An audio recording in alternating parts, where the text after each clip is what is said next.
Right back at it. Opie and Anthony. Rich Voss in studio.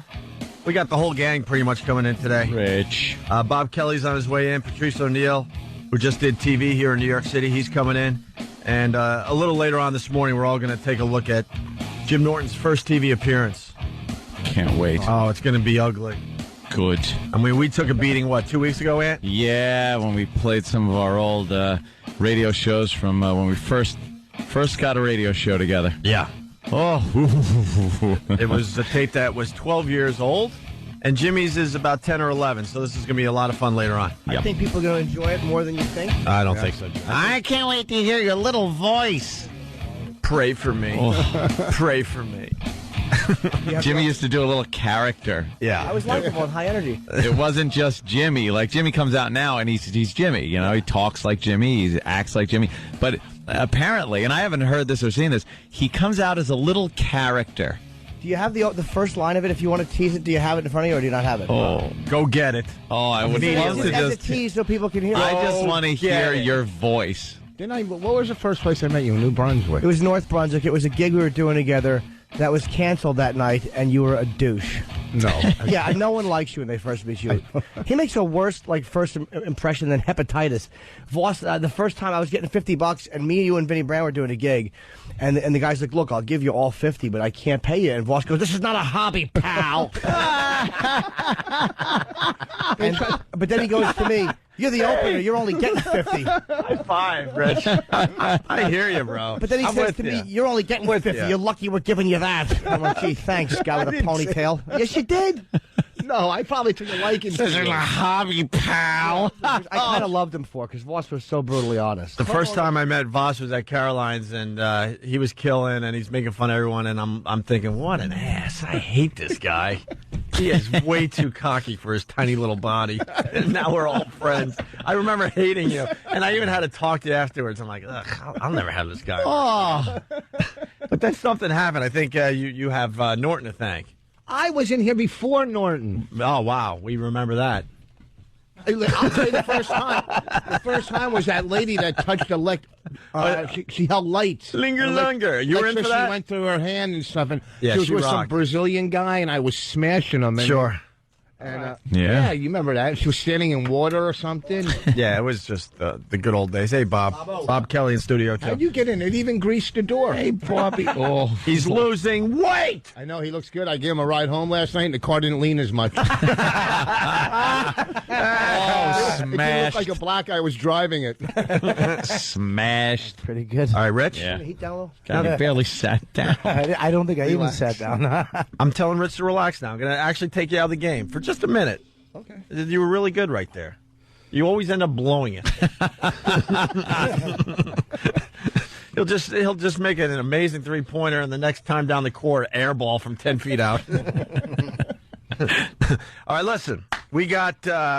We do have it. You want a little taste? I just want to hear a little bit All right. of Jimmy's little character that he used to be. All right, we got. It wasn't as bad as it was in '93. This was a couple years later. It was better. Yeah.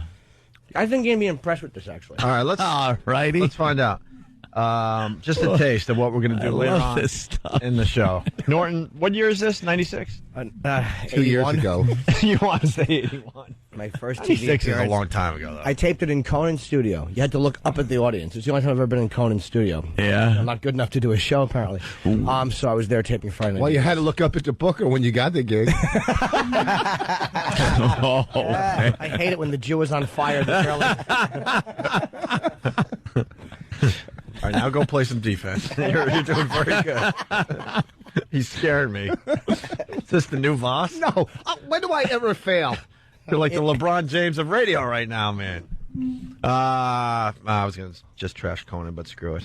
He doesn't really care about this show whatsoever for some reason. Here's Norton on TV for the first time. Thank you. Thank you. How are you? You're laughing at me. No, that's good, man. That's good. That's your high energy. You got a little voice, and people will instantly look at you and pay attention because they'll want to see what type of assy douche. That voice is coming out. Right after he went, "How are you?" His bow tie spun around 3 times. Hi, how are you? Know what I'm learning quickly, and we should tell the newbies out there that want to get into radio or to become a comedian like these guys. You got to get past the "I'm excited to be here" stage and right to the bitter stage if you're ever going to make it. Right to the angry. I've been crapped on my whole career. We just played a tape of us, a few weeks back, and we were just happy to be here. Everything was like, woo! Had to be so full of energy. And the ratings were just so-so. As soon as we were like, F management, F this station, F this, F that, the bitterness, and then through the roof. Ratings went through the roof.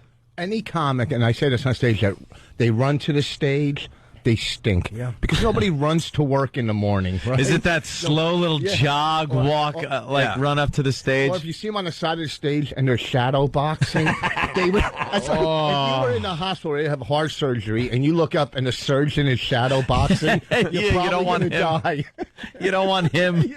Well, you have to find your. It's like I came off the night. The seller and my pal Jerry goes, "Wow, you really found your voice." Like I didn't know you'd watched my whole set. Jerry who? But it doesn't matter. Buddy, who's just going on after? Oh, really? Yeah, yeah. Jerry?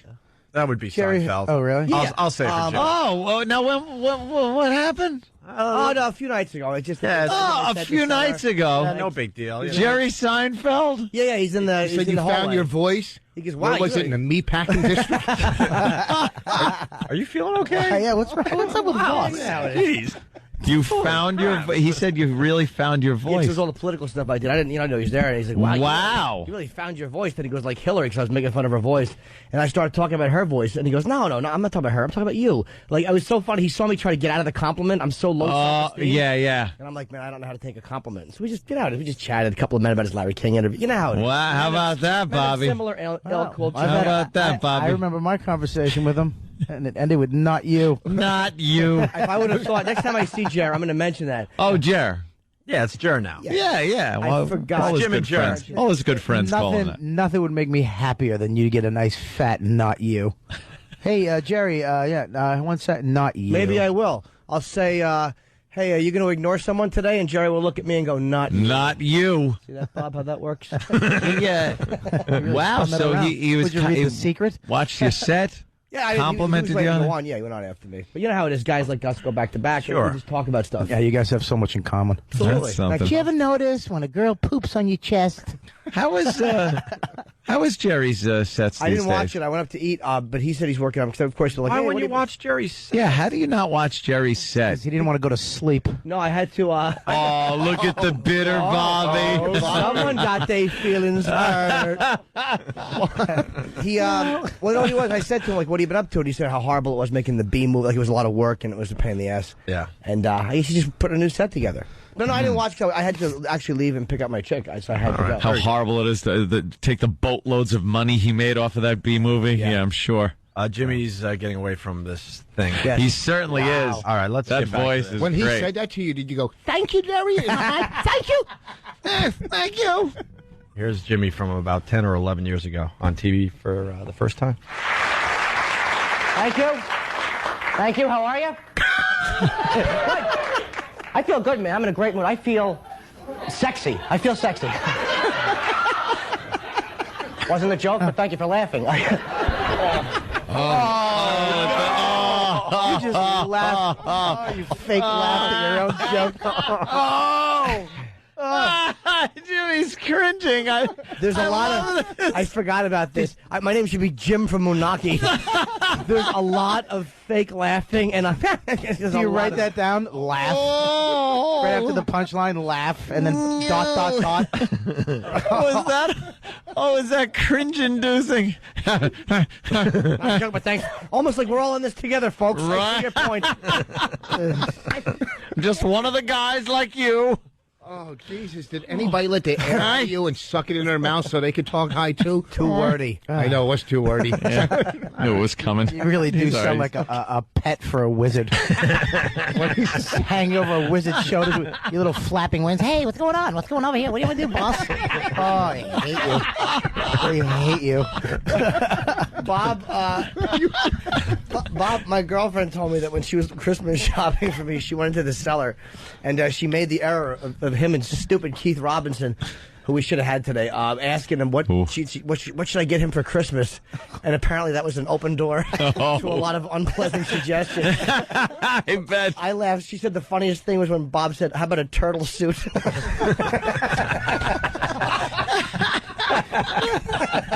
They gave me a beating. And it's going to happen now. Push the button. What were you wearing on this first? I don't know. What were you wearing? Like, I had like a black, I think I had black jeans and a black mock turtleneck. I think that was it, a black mock turtleneck and a pair of jeans. His manager there was Barry with him. I remember Barry was with you. Yeah. It was your big... Were you with me? Yeah, it was your first TV show. I used to support you a lot until we were in L.A., and we were all doing TV tapings, myself, him, and Florentine. We were taping for Louie Anderson's show. Yeah. So they taped, and I went to their show, right? And then the next night I was taping, and they met Dice, and they went with Dice furniture shopping. No, we hung with Dice that night because he could help your career. No, I didn't think he'd ever help my career because I loved him, I idolized him, I looked up to him, so I wanted to, and it did change my life.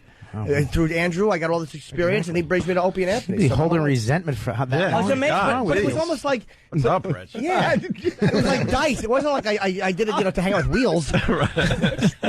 You sure it wasn't a real turtleneck with just your awful neck? It turned into a mock turtleneck. Jimmy makes a good point. It wasn't Yakov Smirnoff. It was Dice. Yeah. I couldn't believe he was there, and he called me in Florentine the next day. Goes, get dressed. We're going to go shopping. I'm like, how do you say no to that? Yeah, it was fun. Hey, Swanson from New York, you're on the show. Swanson. What's up? Norton sounds like the pregnant lady from Fargo. Hi, how are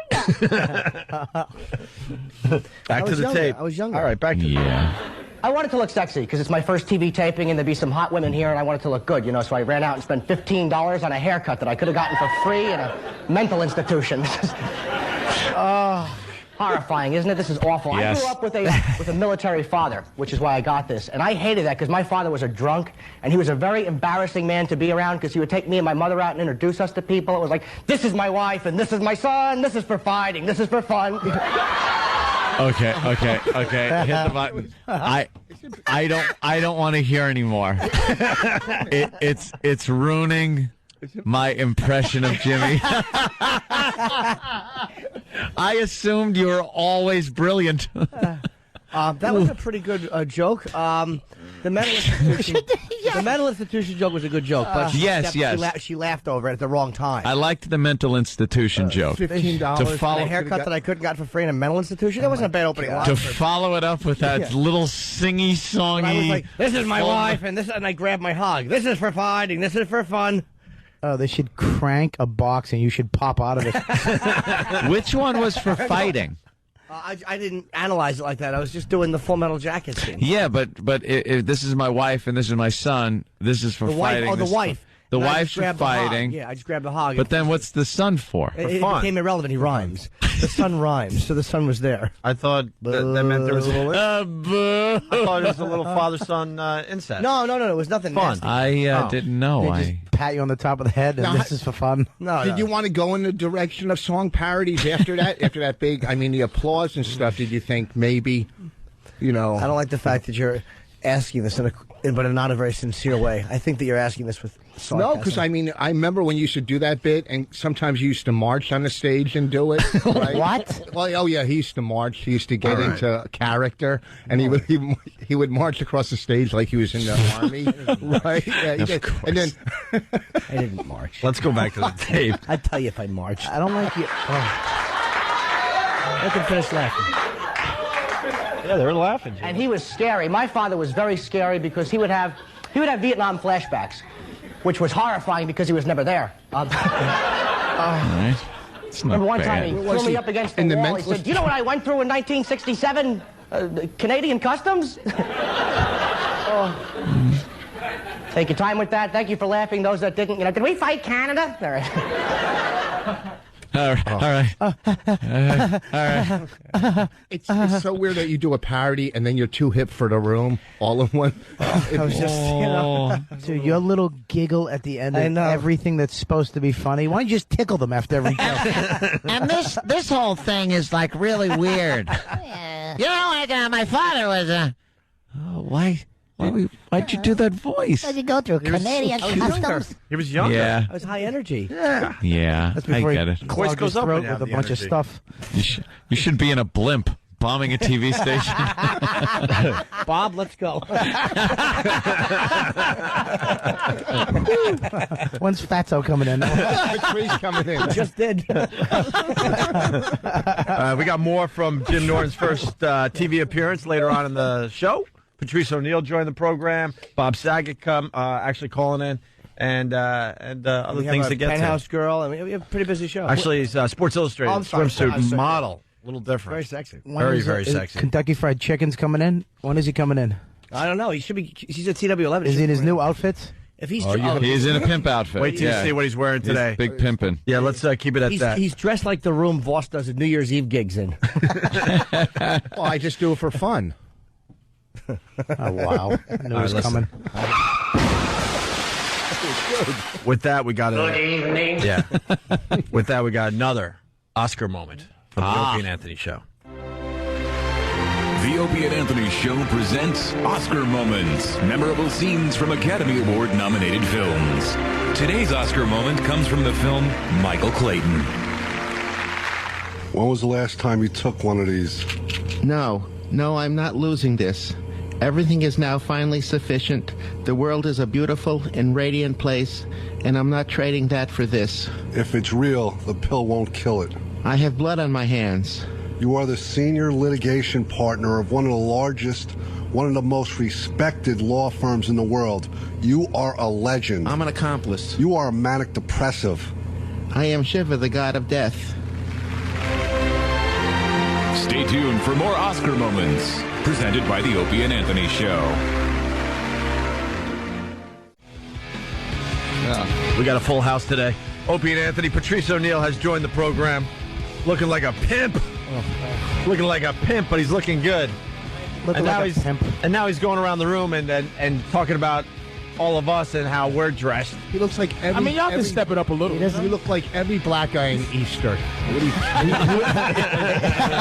really does. He looks like a float in a parade. That's horrible. Just because he's got a sport coat on, it's velvet, and it looks like Anthony's cousin's living room. It really does. It looks like a couch in a coffee shop in the East Village. I know, really, it's horrible.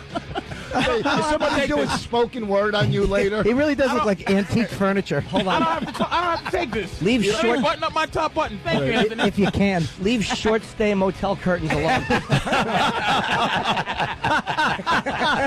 Oh, man. Oh, what bastards. But Patrice explained why the suit, though. Because you want to be taken a little more seriously, Well, right? I was mad at the NBA when they made them wear suits. I was mad that they forced somebody to wear suits. But when Eddie Curry had a suit on one day, he was talking. I was listening. I never listen to Eddie Curry. It's just you just there's something that actually looks good when you got on a sports coat.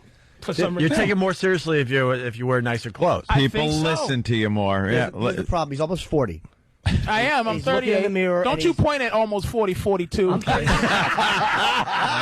39. He stands in the mirror. Still and he trying to goes, grow a beard. It won't happen. You want to make $1 million? You got to look like $1 million. $1 million. Hey, Patrice, Reading books, how to change your image and influence radio guys. dress for success. What? Dress for success. That's what Rob Bartlett told me when I started comedy. Is Really? that why you have Exactly. a squirrel skin coat? What happened? Dress for success. Is that why? You dress like the Japanese on D-Day. You couldn't. You dress less for success. And Bobby Kelly refuses to let me actually dress like Because this. I don't- He won't let me dress Listen, nice. 'cause I just don't like it. Listen, you're like Madonna. You go through these phases. You're wearing the hoodies with the team logos. I don't go to phase. I've been wearing hoodies for my entire life. Bobby's just upset because it's hard to find a 58 Portly. No, Bob doesn't like his friend changing and growing up because Bob is very likes things like a group of buddies. I don't like that at all. I'm the only one who got married out of you bunch of creeps. Oh, really? Listen. Oh, well, Yeah, but whatever. Well, and you notice that Patrice has been trying on a few different hats. Well, the hats, I think that's what I think the kills one he's me. got today is the one he really likes, though. But that's what kills me. He walked in the cellar Yeah. with a 10-gallon hat. I wanted to punch him in his face. Bobby You can't. said the funniest thing ever. It almost made me leave and stop dressing like that. I had on I had a striped shirt with a checkered pants or something that was crazy. Yeah. He goes, "You look like you're trying to start your own line of barbecue sauce." It was the funniest thing I think Bobby had ever said in his life. And with Bobby, it goes right back to food. You know, He looked like No Country for Fat Men. Whoa. Hold on. One more. That joke made a garbage truck ride on the side of the street and kill 2 people. I wish your jacket fell out of it. You turn to hit your jacket. Oh, boy. You dumb hats. But he's digging this hat. He's had 3 different ones in the last month. I think he's going to stick with this one. Hey, if I drink your jacket, will that help my kidneys? Cranberry. Thanks, boss. Wow. This is why I like dressing nice. But why do you? If this really was bad, Voss would never. I know it looks good because Norton is not trash. It actually did. It looked better. I wanted to hate it, but I saw him on CW11, and it worked. Except the problem is this is what Patrice is. Patrice is fucking. Oh. Look at Jimmy.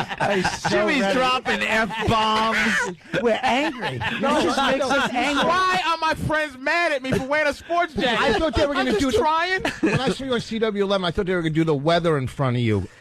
Oh, can you let Jimmy talk? I don't get it. Damn, like, you know, I had the green one. Green. Opie, take him out of the game. It's too late. The problem is Patrice is white What trash. happened, Rich?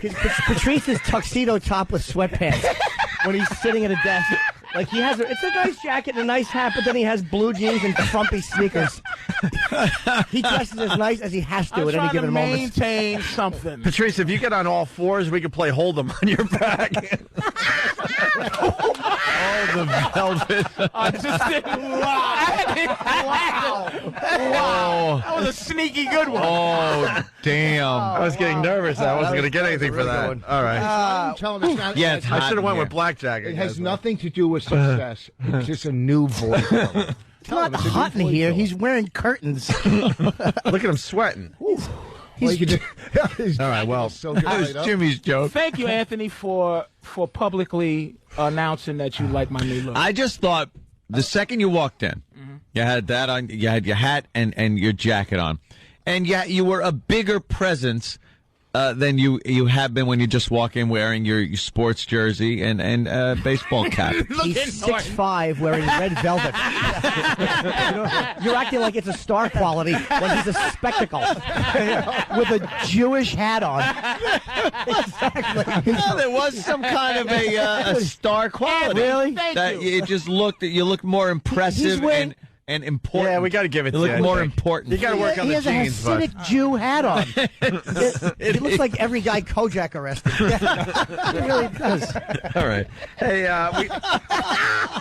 He really stinks. let's move on to a little material today. It's going to be just a bash fest. I understand that.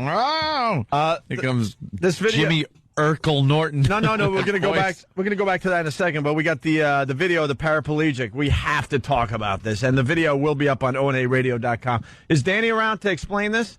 Basically, there's a paraplegic, and there was a cop that didn't understand, didn't think he was, paralyzed or whatever, and he dumped him out onto the floor. Right, Danny? And another videotape. What are the cops crazy? There's videotapes everywhere. And this guy, it looks real bad. Yeah, it's tough to explain this one to a jury that you didn't mean. Yeah. What happened, Dan? I don't know, man. I watched a few different versions of the story, and they don't really get into why he was dumped out of the wheelchair. It just looks like the cop was angry at him for whatever reason. I've heard they thought he was drunk, and they didn't believe that he was paralyzed. Well, he's in a wheelchair. How do you get drunk and then get a wheelchair? And was he white?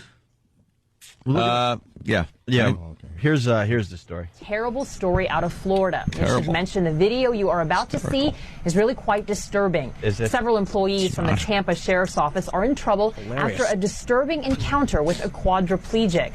Officials say Brian Sterner was brought to jail on outstanding charges for eluding police. During the booking process, a sheriff's deputy dumped Sterner from his wheelchair. Sterner's attorney wants felony charges brought against the deputy, as well as 3 other employees, because they didn't stop the attack.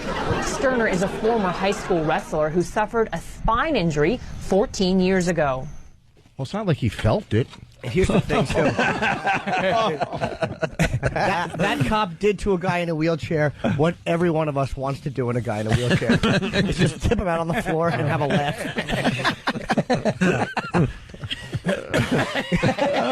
How did he elude him? I know. Yeah, that's the trick. With his thumbs. Right. Hey, we can know. Use the gas with their thumbs when they drive the cars. Maybe hid in that crater of a bomb like that. Just amazing. So that video will be up on onaradio.com. It's a really funny video. The guy just spills out and and the great part is he has movement on the upper top, but the bottom two his legs are just kind of twisted. Like, can you? Yeah, he's just laying there on the floor. Doink. Yeah, but look at it. He's moving and his legs are all twisted sideways and feeling stupid. Feeling stupid. Like Jello on the floor. Yeah. Oh. We should make a rap video to this or something. It's just a remix. Obviously, this man is lying. Okay. Was Peter Griffin's friend on the Family Guy? Oh, yeah. Cripple guy. I love what they do to him on Family Guy.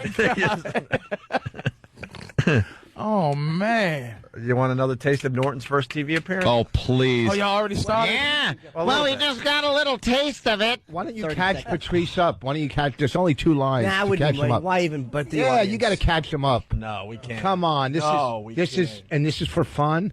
Huh? This is for fun. You're gonna let that get away from Patrice? I know Norton's Jersey hack origins. I know it. I already know. Well, it's his first TV appearance about 11 years ago. Let's go right back to Friday Night Videos in '96. Yeah, here we go. Was it Friday Night Videos? Yeah, Conan's studio. They were doing in New York. Yeah. There's an interview And the problem, with it, let's too. get back to my head. The problem with it is it doesn't look good on me. My father looks great. He has a crew cut, the handsome, sturdy, military face. Women love my dad. That's where I screwed up. I don't have a handsome, sturdy, military type of face. I have a little fat baby face. It sucks. I am not sexy. A little crew cut, a little fat baby face. I look like the bastard son of Sinead O'Connor and Uncle Fester. Oh, I love when you put 2 people together as the bastard son of. I know. I don't have a handsome face. I don't have a handsome face, and after that set, you don't have a family or friends. That voice should come with ha ha ha. I could have changed that joke. Now I should redo it. Sinead O'Connor and Bob Kelly. My dad was a handsome face. I will emphasize this part of the joke. And they didn't like my dad. That was a lie. I was just trying to get to my dad. Did he drive you to this? Did he drive you to this set and go, are you going to talk about me or something? You did 3 jokes on your father already. Keep talking. I know. You think I don't know? Nervous. I'll keep talking until something funny shows up. Chatter. Idiots. Am I an audience member? After that set, you should be. Oh, no, you did. Oh, no. They laughed at. It wasn't even funny. You said, I have a baby face. Well, I did. knew, no, but that's when you used to make facial expressions for your punchlines. Little Play-Doh face. Bastard son. Connor and who else? Uncle Fester? On crack. Thank you. Oh, did you have your hand up? Oh, and he threw the mic down too. No, that was the opening of the HBO special. Did they just go to Silhouette? They did once for you. It was called an eclipse. I just, what the sucks about it is that there's just no way out of them. I have to accept them because they're always going to be there. Oh, they're just quick and easy, aren't they? Don't you undermine that like it's quick and easy. That was funny. That was very good. Come on, Bobby. They're very good. That was the best thing to happen to if Bobby just became this little fat man. And it's always a quick, because he has funny fat shape. He's just completely round like a little basketball, and it's just went bald. Like it's just nothing. There is a God. Bobby used to look like he should had cigarettes rolled up in his sleeve and just like smoke and blow smoke rings, and it just fell apart. You should have a yoo-hoo and a ham rolled up in your sleeves. Now Bobby looks like the last pick. He does. It's like a little like skinny girl or Bobby. All right, we'll take him. You used to look like a movie star. Dude, man. Bobby, first time I met Bobby, I'm like, beautiful, man. Now he looks like a movie theater. I'm surprised they're not showing something on your Now back. he has trouble just moving. It's just amazing to me that he's so much fatter than me. But here's the difference. I know the difference. 4'7". Patrice is You look like a supposed to be fat. scaffolding accident. He's supposed to be fat? Yeah, Patrice is supposed to be fat. You're not. That's the difference. Wait, it's just if fat just fits me. Patrice is like big. You're like, oh my God, here he comes. You know what I mean? It's like you're very obvious when you walk in the room. Get serious. I get you. And punt. Oh, exactly. All right, let's go back to Norton. Punt. Let's go back to Norton's And then we can first go back TV and talk appearance. about how Voss just did a Larry Ambrose Yeah. from Was it? 1983. Bobby looks like a Tempur-Pedic pillow. Oh, that's a good one. Perfect delivery, too. Oh, not too eager. Oh, Jesus. Oh my God. You put your head on his back. Yeah, we got it. I know. But Look at him. We got it. We got it. Very relaxed. He was very relaxed with that delivery. Oh, it was perfect delivery. Like his outfit. Very relaxed. Oh, y'all making my head hurt. All right, let's go. Here's Norton. First TV appearance. Horrifying.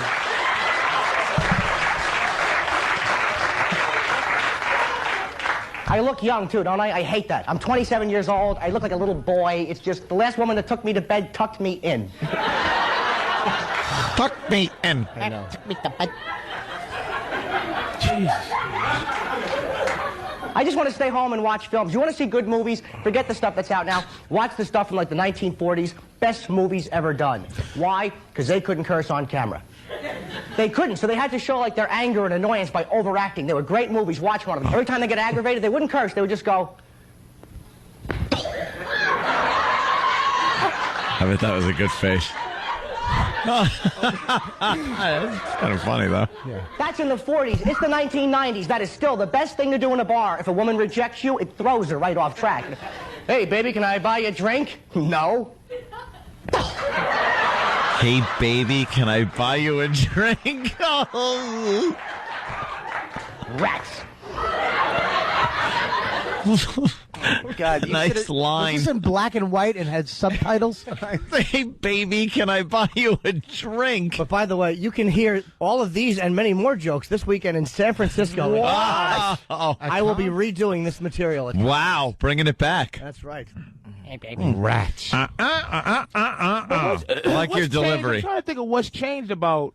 What do you think changed about your thing now? You mature as a performer. You're on stage every night, and you start to not feel good, not completely being yourself. And there's a bitterness now, which is good. I think. You start to. It sounds like you, but it sounds like a happy. It's a happy Jimmy. A happy Jimmy. But it wasn't a happy. It was a phony happy. Yeah. I was coming out of that by that point. And it was like, it just, the energy, I thought I had to do something to make, listen to that industry crap, be likable. You have to be likable. Well, plus that TV show, though, you couldn't have went on that TV show doing what you do now. I mean, now you can finally do your HBO specials and do what you do. Back then, you had to do that crap. Right. And plus, this whole TV show, cadence. you moved out of your parents' house. I still lived with my parents for 3 years after that. The way you talk, there was this whole... Well, speaking of that, we got to go to the phones. Chris in Florida has a good one. Chris, what's up? Not much. I just wanted to say, Jimmy sounds like the rat from The Lion King. Hakuna Matata. And Andrew from Toronto. Andrew. Jimmy, I love you, but it sounds like someone's got their hand up your ass while drinking a glass of milk. It was not a bad line. He was basically we're gonna get dumped out of that, but it's too bad. Well, he was implying that I sound like a ventriloquist. Yeah, like a dummy. No, you look like the dummy, and then you sound like the guy. All right, with that, let's go back. We can squeeze a little more in before the break It's here. great watching you just Believe spin it or out of not, I control. have had a lot of practice dealing with rejection.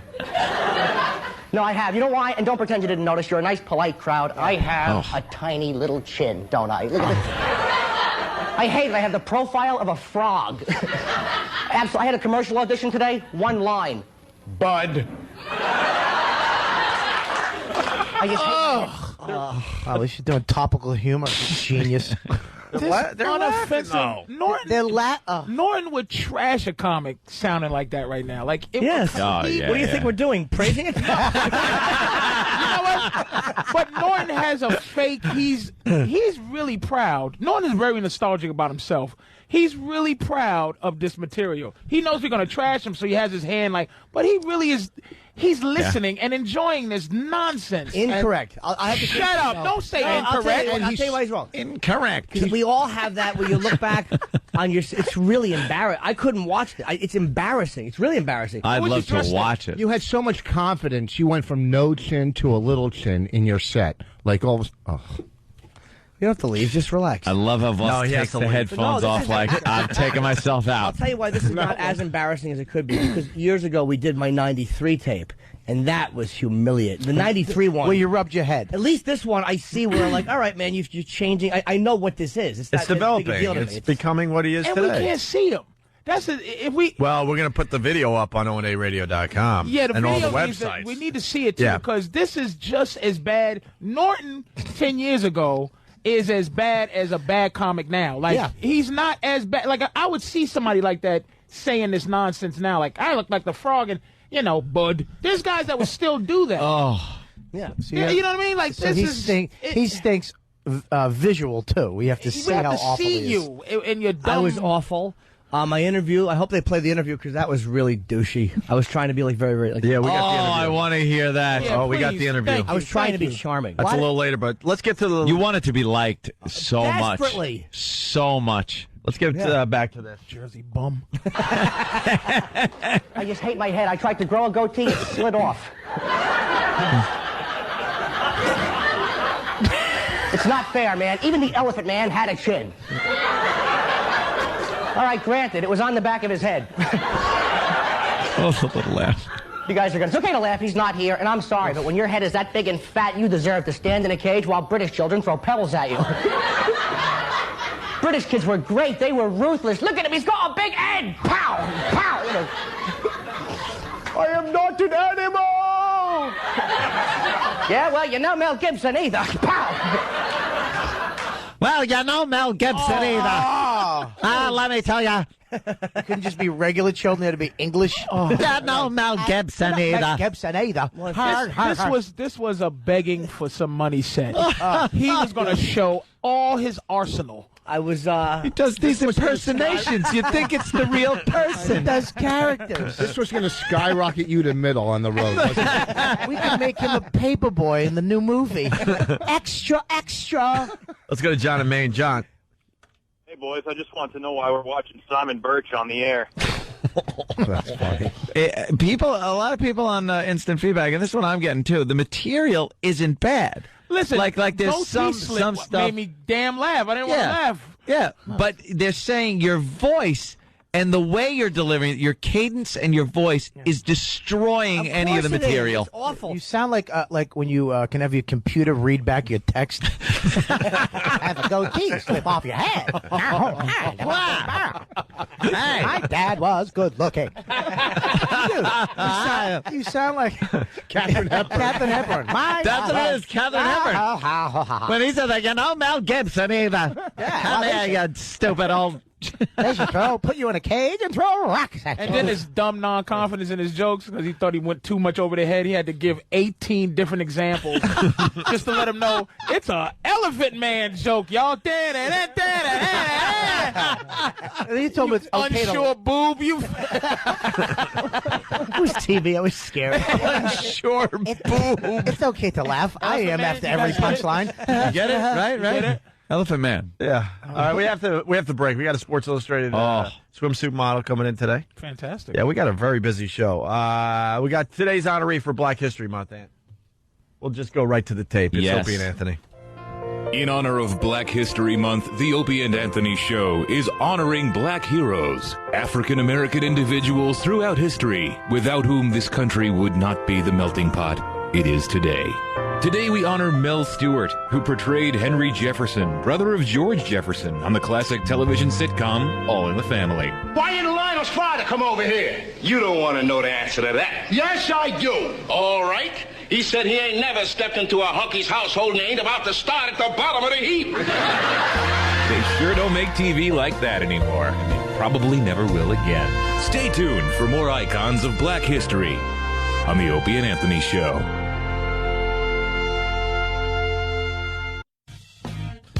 Very busy morning, Opie and Anthony. All our friends are in here today, or just about all of them. There's a few missing. Yep. Phone number 877-212-0NA. Very busy day. You got Obama winning like crazy last night. You got Roger Clemens and Brian McNamee down there in Washington going at it today, right? Are we going to be able to see that on TV? Who knows? C-SPAN should have it, right? I'm hoping. Oh, yeah. I'm hoping. Mecca of excitement. Yeah, C-SPAN is a bore fest, but, you know, you just throw it on in the background until they get to the juicy stuff. And we have something we're doing today. Rich, we didn't tell you this. But, oh, yeah, we got a little surprise for you. Just a little one. It's not a big deal. But we talk about the acting, and we didn't know you guys were actually going to be able. We're going to have me and Voss do it. But we're going to do a scene together. Oh, really? An acting scene, yeah. And what do I do? You pull up and I go, are you going out tonight? But no, it's we're going to have you do a scene. Rich Voss, we're always goofing on Rich's acting and stuff, and Jimmy. Yes. You know, it would be fun to see you guys do a scene, a legitimate scene, and try to, you know. I mean, I don't mind. It sounds like a lot of fun, but we don't have. It's not like I had time to prepare. Neither that's just I didn't it. Look at it either. And it's pretty much the fact that you guys are always talking about when you get an audition and you get a script, it's very hard to just do a cold read kind of a thing. I've never done I can't even. And I want to see that. Yeah, we want to just see you guys try it off the cuff. I know what we're doing. I think it would be fun. I have an idea of what we're doing. Why not? But I have not. I honestly have not looked at the script. I haven't. I would tell you if I did. Rich, your game, right? I would do one. No, like do you hear his voice, Opie? He's a little nervous. Yeah, I know. That's his Achilles heel, dude. He can't act. He just can't. Did you hear him go? His Achilles torso. Poor guy, he just can't act. Yeah, well, we're gonna. I'm sorry. And I love. I'm just saying it from a loving place. He just cannot act. Oh, really? Turn on American Dreams and watch me play Lenny Bruce. Dude, they walked you through that. There was a guy in a green. Rich was. Let me tell you something. Rich was CGI'd on there. He did that in a studio, and then they just plastered it on there when they finally said, "Look, how many more takes do we need? 27." It's the same technology they do to make a dog talk on TV. Rich, you're going to take that. It's pretty good stuff. They did the dancing Ally McBeal baby with Voss. They didn't spend money on the computer animation. They just put some peanut butter on the roof of his mouth, and as he moved his mouth, they dubbed in the words. Do like Lenny Bruce. Wilbur. Hold on, Rich. We need 2 microphones, 2 standing mics. Yeah. In the middle of that, in the room. I want 2 mics in stands. If we have them, 2 of them. Can I print it out so I can see it? Because I don't have my glasses. God, listen to him. That's not a bad idea. Do we have the scene yet? You do get, when you go into a room, you do get at least a couple seconds. Do you get a couple of minutes you get a couple look seconds. it over? Right. All right. What are we going to do? Like some kind of what? What kind of? We need like a man's man movie. We got. It was one of a couple things. It was either going to be a Bronx Tale or Goodfellas or possibly Raging Bull. Like they took a scene from one of those films. Oh, we can play Raging Bull, and they already have it printed out. Oh, How about Children of a Lesser God, so he doesn't have to talk? My left foot. My leg. Hey, how about the Stephen Hawking story? if Dummy did my left foot, he'd move the right one. Oh, God. You guys all act like you're Oscar actors. We have a sense of acting skill. You played a gay doorman once. Yeah. That's pretty good. I mean, he's a You got to keep the coat. Patrice is convincing. Huh? Patrice is a good actor. But When I saw him in the office there in the warehouse scenes, he's a pretty good actor. Look, angry black guy. Put that disgusting face on when he's looking at the white guy. Angry black guy. Bobby doesn't even have to audition. Bobby just gets on a scale and they go, "You're right." Voss can't cold read him. Can we stop for a second? First of all, Voss, why? You're playing the big guy. Way better actor than you. Yeah, Bobby can act. Way better. I've been off Broadway in Boston. Stupid. You are Broadway in Boston. Okay. There you go. I threw that out and you swung and hit it. I didn't say you're not funny. You just can't act. I'm a comic. Okay, You know what? That's even debatable. Okay, give Voss his scene so he can prepare. We're going to do that in about 15, 20 minutes. All right. What scene? Which one you want to do? Rich, we have 3 copies of the same one. Okay. Okay. Let me see one. Voss will play. Of course, he's going to play. Cologio I would do this. Wait. From Cologio, and this. Wait, that's going to be mine. And these. We're going to do a scene between. Apparently in Bronx. I want to follow along. And apparently we're going to have other scripts now too for the guys. We got one for Anthony. Opie one. Oh, I would love one. And we got to get. Oh, we got it for Bobby and Patrice too. Okay. They're coming. Well, there's 2 right here. So what? It's a scene from Bronx Tale. Oh, okay. Where I'm Caligula. Caligula. This is why you would not get the audition. I saw this movie. I'm Coolio. Coolio. No, but I think that. Wait a minute. I think that Johnny is. I'm guessing that's Sonny. I think that he probably just changed the name. Is that true? Right? Yeah. This is the original script. Oh, okay. All right. So, but wait, who am Voss is playing who? Which one is highlighted on yours? You're Collegio. Yeah, it's highlighted. Oh. The scene is highlighted. Who am I? Which one am I? You're number 46, the page number in the corner. Exactly. 46. Oh, I don't read that. No, you wouldn't even get that right. All right, very cool. 40 plus 6. Well, why don't you go sit and practice there, Voss? I don't like how cocky you are. Yeah, we're going to do this scene in about 15 minutes. Listen, we got another great story we got to get to today. A high school teacher. A lot of teachers listen to this show as they go to school there and teach the brats out there. Well, there's a high school teacher making the news who couldn't read, write, or spell. Now, how the hell did they get away with that? I don't know. We're going to find out here. John Corcoran has a high school diploma, a college degree, and even taught high school students for nearly 2 decades. His achievements are nothing out of the ordinary, but what sets him apart is that he accomplished all this without the ability to read or write. I can remember when I was 8 years old saying my prayers at night, saying, please God, tomorrow when it's my turn to read, please let me read. You just pretend like you're invisible. And when the teacher says, Johnny, read, you just wait that teacher out. So he couldn't read. How do you... But not explaining how he became a teacher. By not knowing how to read or write. Right. Or spell. Yeah, how do you then become a teacher and then hold down a job as a teacher? I cheated in every one of my classes. He graduated with a bachelor's degree in education. There's the guy who gets a bachelor's degree. Or write. Ironically, Corcoran's next decision landed him back in the classroom. He got a job during a teacher's shortage. They gave almost all the college graduates in education a job. For 17 years, Corcoran taught high school for the Oceanside School District. He relied on teachers' assistants for help and oral lesson plans. But at the age of 48, a change of heart. It's embarrassing for me, and it's embarrassing for this nation. John Corcoran studied and worked with a tutor here at the Carlsbad City Library. Within a year, he was able to read and write at a 6th grade level. What? How did he get through college? Yeah. Did he have this other doesn't people? Make any sense. We need more info. Did he have people writing the papers for him? Like, how did he, read the questions on the test? He said he cheated. All right, fine. How did he cheat, though, if he can't read, write, or spell? Yeah.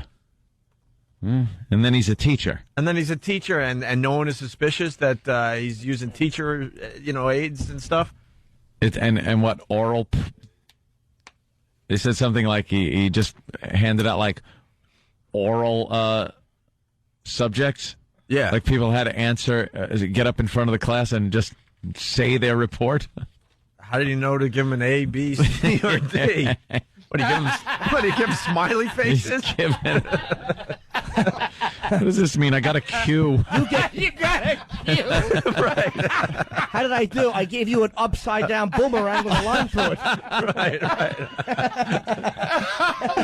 Oh my God! Everyone's getting their test back, and they're going around the room. I got a unicorn sticker. What does that mean? What is a mushroom? Right. A fingerprint. I got 3 fingerprints and a rainbow. What is this? Oh my God! How did it give us a grade? Corcoran is now an education advocate. His goal is to create a bridge to literacy. If we would just teach our people how to read and write and spell, we would give them a fair chance. A chance he hopes to give to others by sharing his amazing story. Cheating. We got someone from Nevada. Don't be so shocked. Rich Voss became a comedian, and he's not funny. All right, whatever. The boss is in the bathroom right now. Yeah. With his lines. He's practicing. He's Is he actually saying them? He didn't want to say them in here, so now he's going to go. He just called Bonnie. No, he just called Bonnie. He's doing them over the. Why is he freaking out? Bonnie, read with I know, it's me. just us two. It's just Because we goof on him so much about his acting. They goof on me about my acting That- too. yeah. They call me in Lucky Louie. I was silent film acting. I got to do it from that. You realize, and at the end of every one of your little scenes, it was Swallow a first. facial expression. Why, Rich? Oh. With your script? I know. Yeah, because You could go to the bathroom when we're in commercials. Yeah. Yeah, what are you doing? Nah, he's nervous. Let him do his thing. I'm not nervous at all. Shut up. You know I'm a better actor. That's okay. I'm a comic. And no, How defeated that was, by the way. Thank you. yeah, I'm a I comic. didn't have the right I'll word. tell you but- what. You show up at Catch a Rising Star in Rhode Island this weekend. I can't. I'll be at Cobb's in San Francisco. Oh. Stop by. Hey, you know what? You're at Cobb's this week. What time do you get off work? Because Friday night our specials there, our new ones, on Good Comedy one. Central. You know what? That was a dueling plug. Yeah. Wow. Stupid did well. See, he can improv. Plugs. I wish you could improve.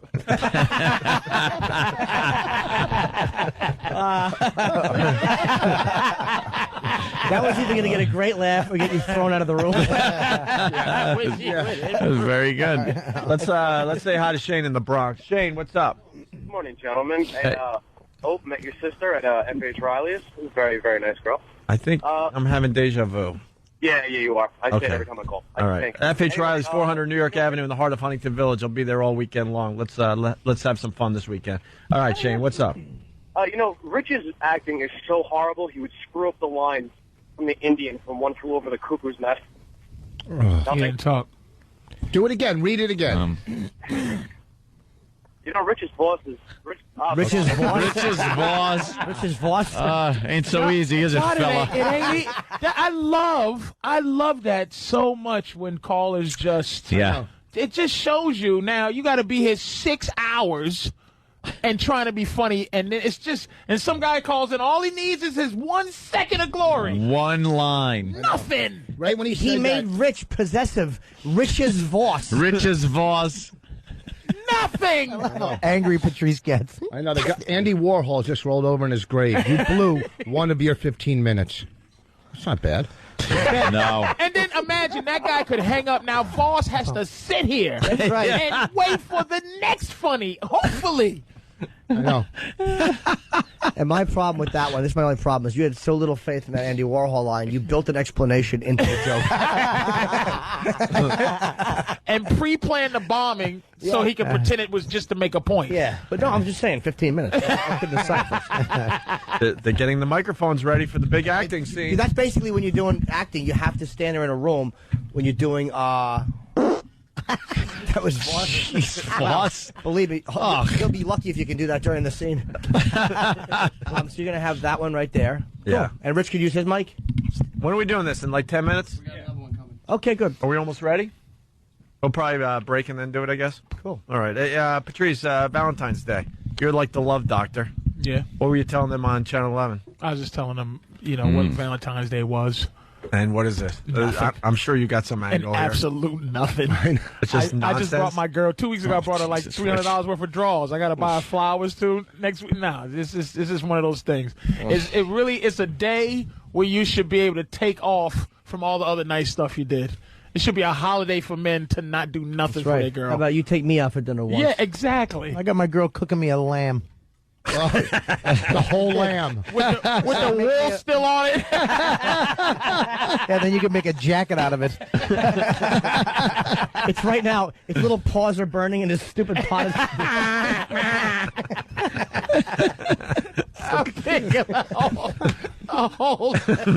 A lamb. Not even one of the pieces. It's just the whole lamb. A lamb.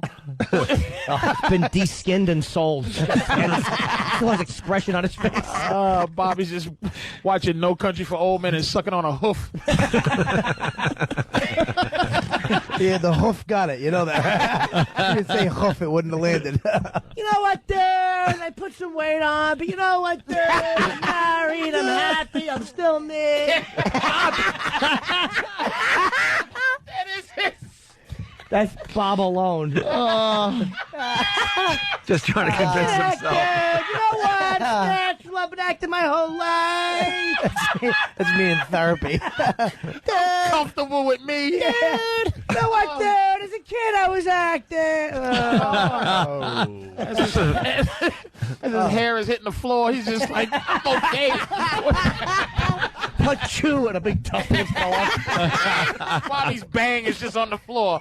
Oh, man. Dude, it's not right with me. You know what, dude? I'm in a different phase. I've lived, I've partied. You know what? I've done my life. Dude, I've had my fun.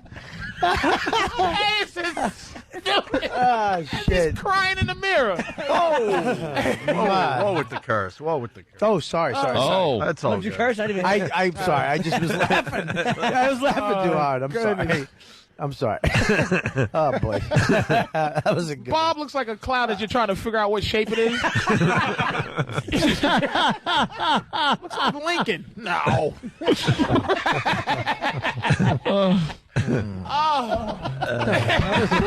is Anthony doing? You've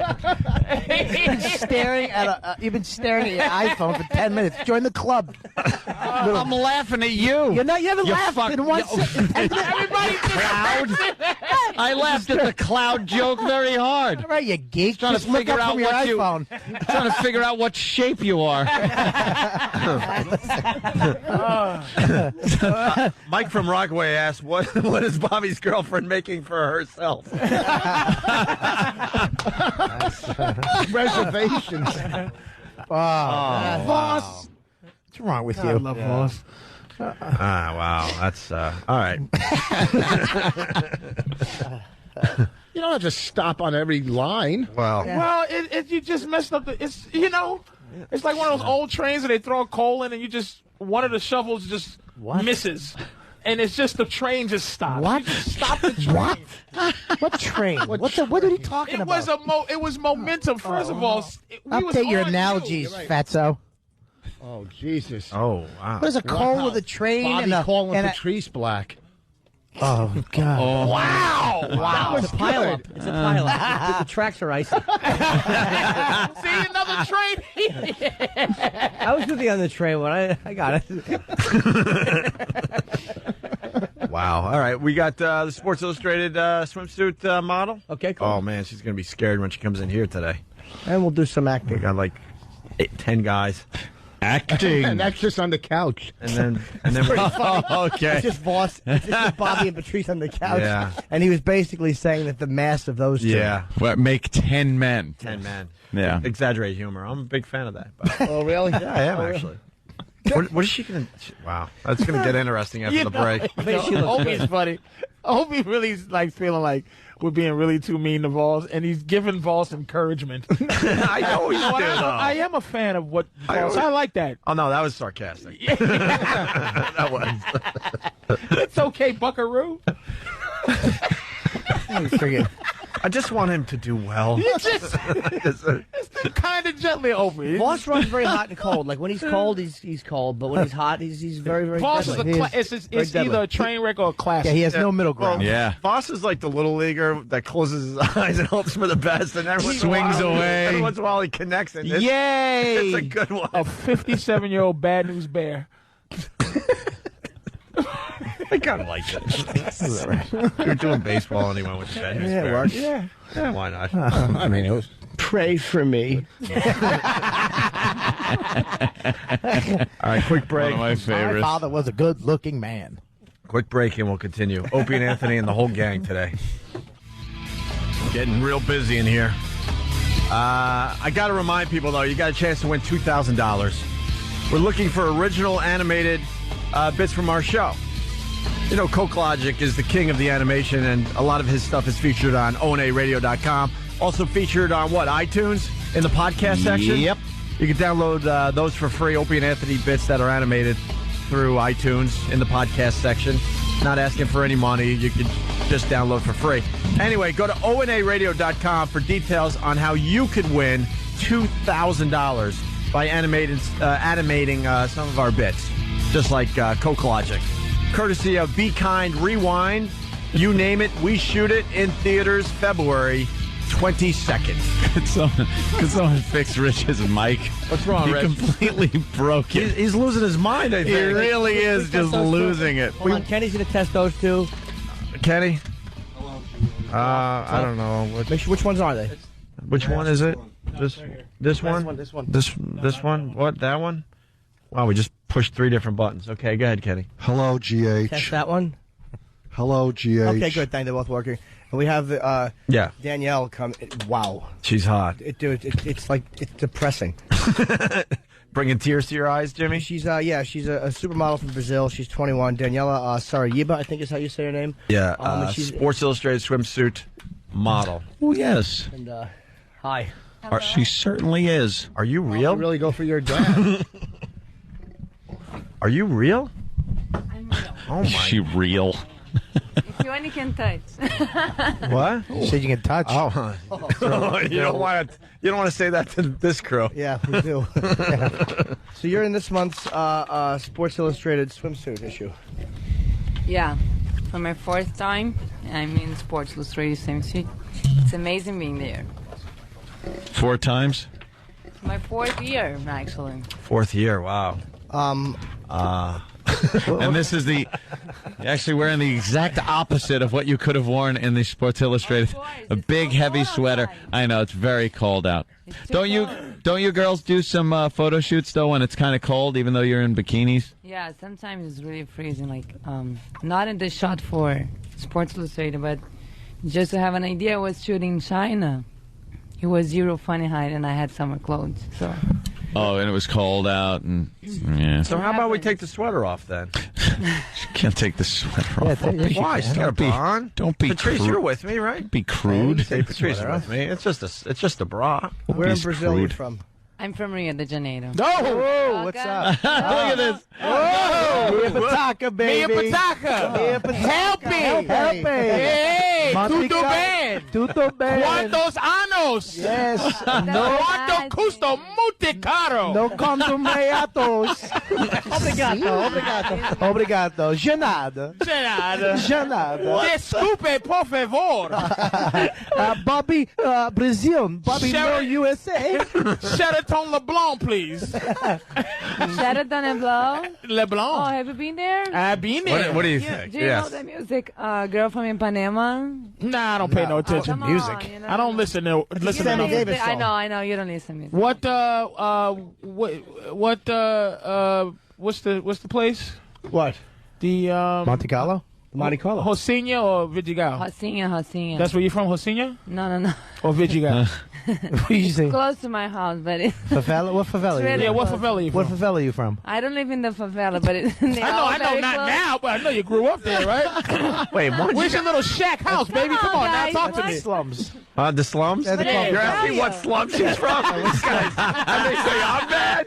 Because I want her sweater off? Desculpe, por favor. a little be bad to go in the favela, actually. Some people are very nice. Some people are not very nice. It's like you gotta be careful there. These guys have been to Brazil a few times. They enjoy going to Brazil. And they don't enjoy the beaches. I don't even know what the beach looks like. They usually stay at what, the hotel? Yes, we would stay in the hotel and we would go out and have Coca-Colas at Helpe. And we would go to... What's Helpe? Helpe's a nightclub. Okay. And at the Monte Carlo, they had a little water cooler that was nice that we'd use. And, so you went to Rio de Janeiro to go to Help, is yes, it? Yes. Yes. This club. What else is there to do? Whatever. Girls.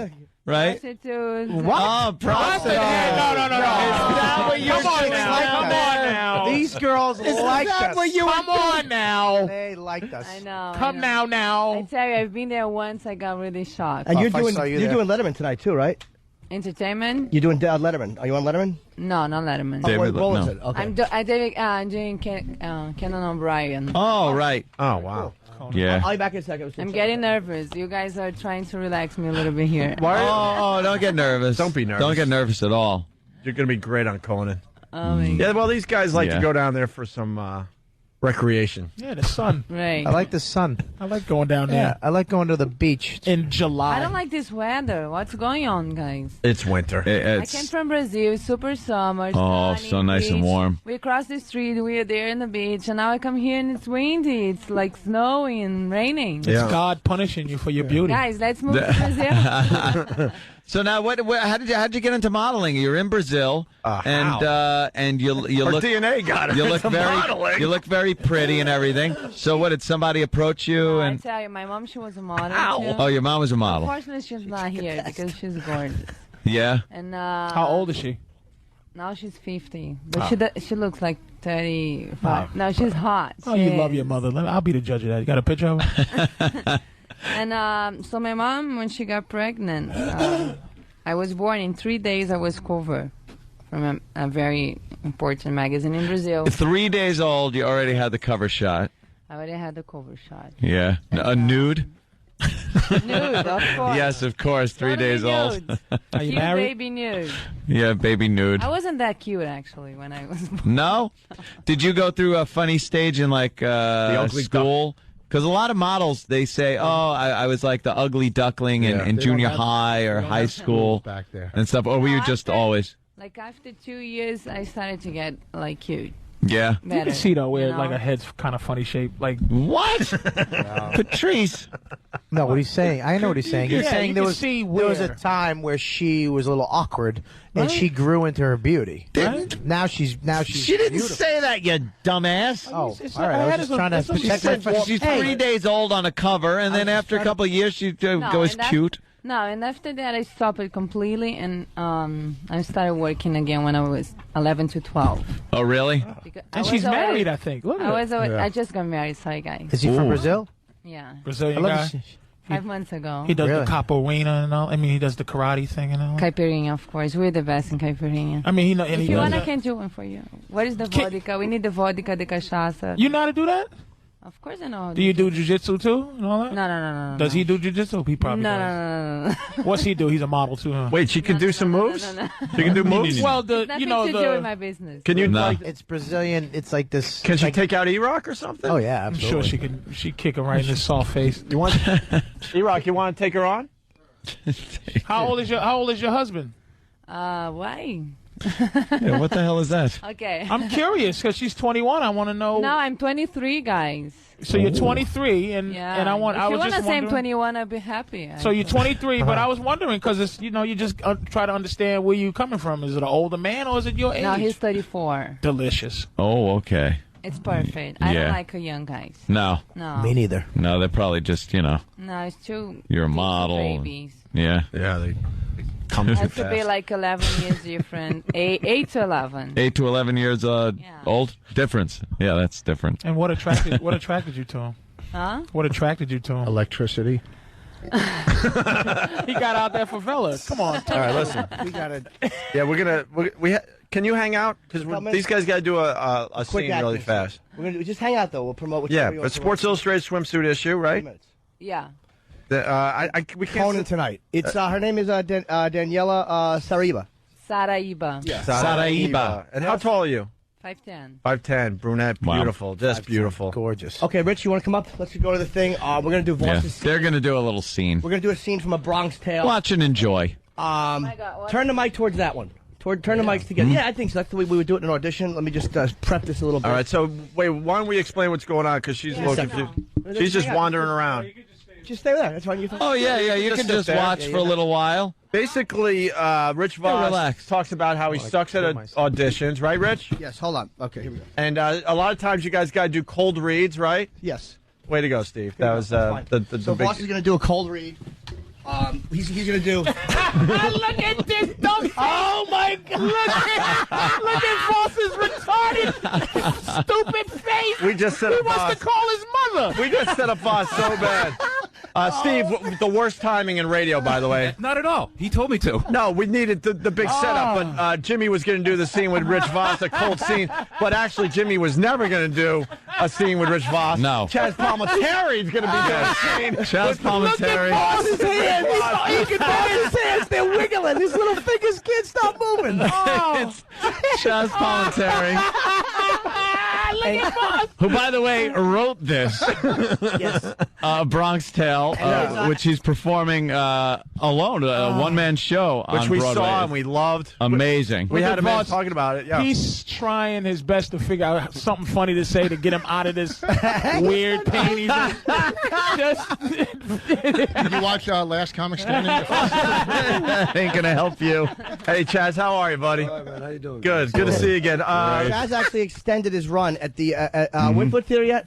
At the Walter Kerr Theater on 48th. Until February 24th, so a little over a week. You got, 11 days. 11 more days, and then it's done. And I'm telling you, Jimmy and I saw it with our girls, and we absolutely loved it. It's a one-man play. show is amazing. It's absolutely amazing. Is this the play or this is the movie? This is from the film, but when Chazz does the play, does the whole thing by himself. It's a one. It's an amazing work of art. It's how he originally did it. So he knows the lines. Dude, he's the only guy on stage. This is how the movie was made back in the day, and now he's going backwards to redo the one-man show. Yeah. By the way, one of the best stories I've ever heard in terms of. Oh, yeah. Very inspirational story, dude. Your whole story is great. Oh, thanks very much. He stuck to his guns and said, I'll do this myself. Beautiful. It was a beautiful. Yeah. So we give out the number for tickets, 212-239-6900. The run does end February 24th here in New York. Look at Voss wants to jump out that window. Voss is a twitching mess. His hands, his little fingers. Look at him. It's like playing the piano. You all right? Sir, what did that sweaty little hand feel like? Did it feel like you were at an oyster bar? Just his dead little slug hands, all nervous. He's sweating. Oh, we set up Rich really bad, man. Really bad. He thought he was doing a scene with Norton. He's fixing his tie that he doesn't even have on. He's like, I tell you. Chazz, by the way, that's Daniela. She's in the Sports Illustrated swimsuit issue. Hi, how are you? She has way too many clothes on. She's pretty you ever much. see Bronx Tale, beautiful? Huh? You ever see the Bronx Tale? On the plane? No. It's one of the great American movies of all time. Sort of like Children of God. No, City of God. Yeah, of course. It's bigger than that. Yeah.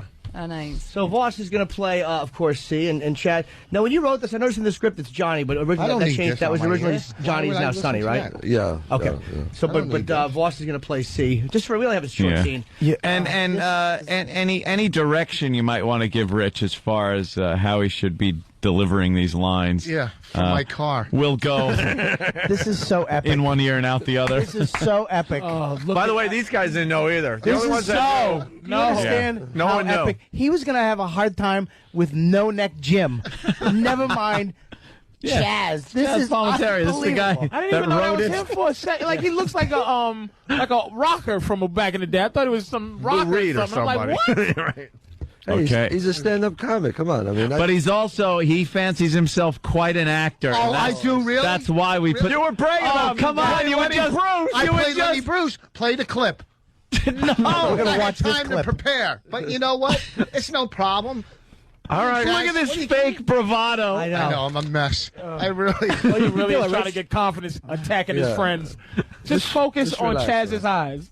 You're a stand-up comic. You don't have to tell you to relax. Come on. No. And he's got sunglasses on. I can't do what you guys do, man. So come on. You don't need to. We're desperate. Yeah, you don't need to. You can act. You don't have to. Yes, you can. Look at them. All you have to do is buy a sandwich. You're bombing in front of Chad. Rich, what's wrong with you? Just relax. Just I'm very relaxed. breathe in. Yeah. Now hold it. Fun. What are you kidding me? I haven't done Don't this. let it out. I can't believe I'm doing this here for you guys, but I guess we greatly appreciate it. Well, Chad, the pressure. You have is no definitely- idea. They'll be talking about this one for a while. The pressure is not on you. The Rich Voss setup. You could just pretty much read it. We want to see what Rich can do with it. Yeah. You've proven pretty All much. right, come on, Rich. Let's see what you got here. Let's go. Don't screw up my words. Huh? Go ahead. Hey, wait. Set up the scene, please. We need an action too. Who wants to set up the scene? Yeah. I'll set it up. Okay. I'll set it up. This is when Cologio and Sonny get together, and Cologio's telling Sonny, you know, this guy Louie Beans owes him a lot of money, and he's not paying him, and what am I going to do about it? So finally Sonny tells him, you know, he kind of like, he's a philosopher, Sonny, and he says, look, don't worry about the money. I'll straighten it out for you. Listen, this is the reason why you shouldn't worry about it. Okay, let's go. Louie, Beans, I want my money. Beans, you can't dodge me forever. See, come on, what are you doing? What are you yelling about, huh? John, I got a problem with this guy over here. Louie Beans, this guy owes me 20, and it's been 2 weeks now, and every time I see him, he dodging me. Wait, what? I know. Hold on. It's better than I thought it would be. What are you? It's because you're not breathing. No, just take a breath.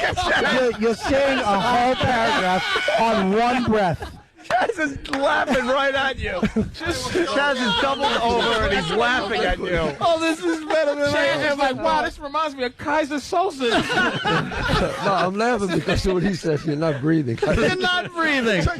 He went and then started his lines and wasn't going to stop until he was done with the scene. You have to take a breath. All right, you can pause. Hey, pause. Well, this is a cold read. I didn't see it. It's really cold. It's freezing. Start over, Rich. Go ahead. All right, I got it. Start over from John. I got a problem. No, I'm going to start from the beginning. Yeah, from the beginning. All right. But just this time, try acting. Yeah. What's that? Nothing. and try looking up at him a little. Well, you know, he's not Hold on. He's not connecting with me. Are you crazy? Oh, my God. I don't want to say that Mr. Chazz, he stinks. He just said, get your act together, Palminteri. What's wrong with you? Chazz, you need the proper motivation. Listen, Mr. One-Man Play. This is Rich Voss here. Chazz, your motivation can be this. Let's throw up while he's acting. Chazz can do this in his sleep, Rich. Listen, just try to look up from the page and connect with him a little. Come on, you want to connect? Come on, Rich. Let's go. I hope he locks the door and says, now you can't leave. All right, let's show. Go ahead. Let's do it. All right. Come on. Louie, Beans, I want my money. Beans, you can't dodge me forever. Come on. What are you doing about? What are you yelling about, huh? John, I got a problem with this guy over here. Louie Beans, this guy owes me 20, and it's been 2 weeks now, and every time he sees me, he keeps dodging me. Should I crack him one or what? Come on, listen. He wants his Girl Scout cookies. Sometimes violence is not the answer, kid. Is he a good friend of yours? No, John, I don't even like this guy. Well, there's your answer right there. Hey, look at it this way. It costs you $20 to get rid of him, right? He's never going to ask you for money again. He's never going to bother you again, right? He's out of your life for $20, so forget about it. Look, you're right, John. You're always right. How do you know the right answer all the time, Johnny? Look isn't even in the thing. Look. Why don't you look at the line, stupid? Hey, C, why don't you... Here's the thing, I don't want to... You just got fired from ESC. Listen, kid. Get back on your father's bus and get out of my face. I got to tell you one thing also. Chazz is delivering these lines like perfectly. Yeah. I understand you've done this. You wrote this, but that's watching the consummate actor and a buffoon. Listen, hold on, Shock Doc. Let me tell you something, okay? First of all, I don't want to disrespect Mr. Listen, try acting better. How about it? Pronounce his name right. Mr. Watt, you can't even pronounce his name right. Chazz is fine. But the thing is, spiraling out of control. he didn't. Why are you reading the paper to explain how bad you are? Because the last line you got off cheap, he didn't deliver, so I didn't have my cue. You know what it's called? Oh, you're blaming him. Yeah, because no, I know, because he knows what he wrote it. So he's alive in the moment. He's in the moment. And don't you wink at Chazz Palminteri like Twitch. Did you? What'd he do? He winked at him to say, "I'm just joking." He just winked at him. I saw you. Why are you winking at him? Are you winking at Chaz? First of all, the first two lines I knocked out. Can I ask you a The question? first two, You Boss, should be knocked out. Boss, on the last He line. knocked him out all right. On the last, Did I write this stuff or what? He knocked him out all right. Well, you don't think the first two lines No. I grabbed out? Rich. I'm having a little problem with this Hands are paragraph. going. He's like, Here's the thing. Which paragraph? This one right here, I got a problem with this guy over here because I don't know Just by a heart. If I silly knew by line that's heart, very this would be famous in a natural famous for me movie. because this is my type All of right. character. Where It's should we not a pick big this deal. up? Is it? Where should we pick this up? Okay. No, I can. You know what? Do your line again, Rich. You're doing the beginning, Rich, because you're putting the inflection in the wrong place. What's that? You're putting the Louie Beans. I want my money. You're putting the inflection in the wrong place, Rich. I want my Have money. you seen the movie? I've seen it many a time. He's yelling at some kid across the street. He wants his money. Yeah, that's why I yelled. You're Louie hyped Beans. up. You want your money. I don't. you And can't. he's calming you down. You listen to me. You can't deliver every paragraph as it's the same emotion. Yes. At the end, you're going, "You're right, John. You're always right. How do you know?" Right answer all the time, Johnny. You talk like Hal from 2001: A Space Odyssey. Yeah, listen to what Chazz is saying and He react to that. He just said a very profound thing to you in life. Right. You got this guy out of your life for $20. Who cares? Good for you. You made So it what out. we're saying is And then you're like, listen to what take he's saying. a moment to think. Like Now it's you're right. revelation. You've actually you Yes. realize this. It's a big moment. Yeah. Chaz is agreeing with everybody. You're gonna go like this. Except Rich. You're Except for right. Rich.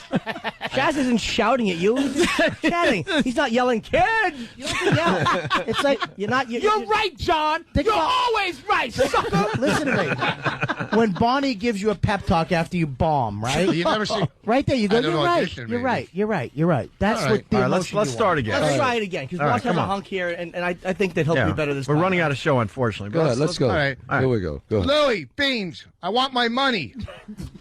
Beans, you can't dodge me forever. See, what are you doing? Come on, what are you yelling about?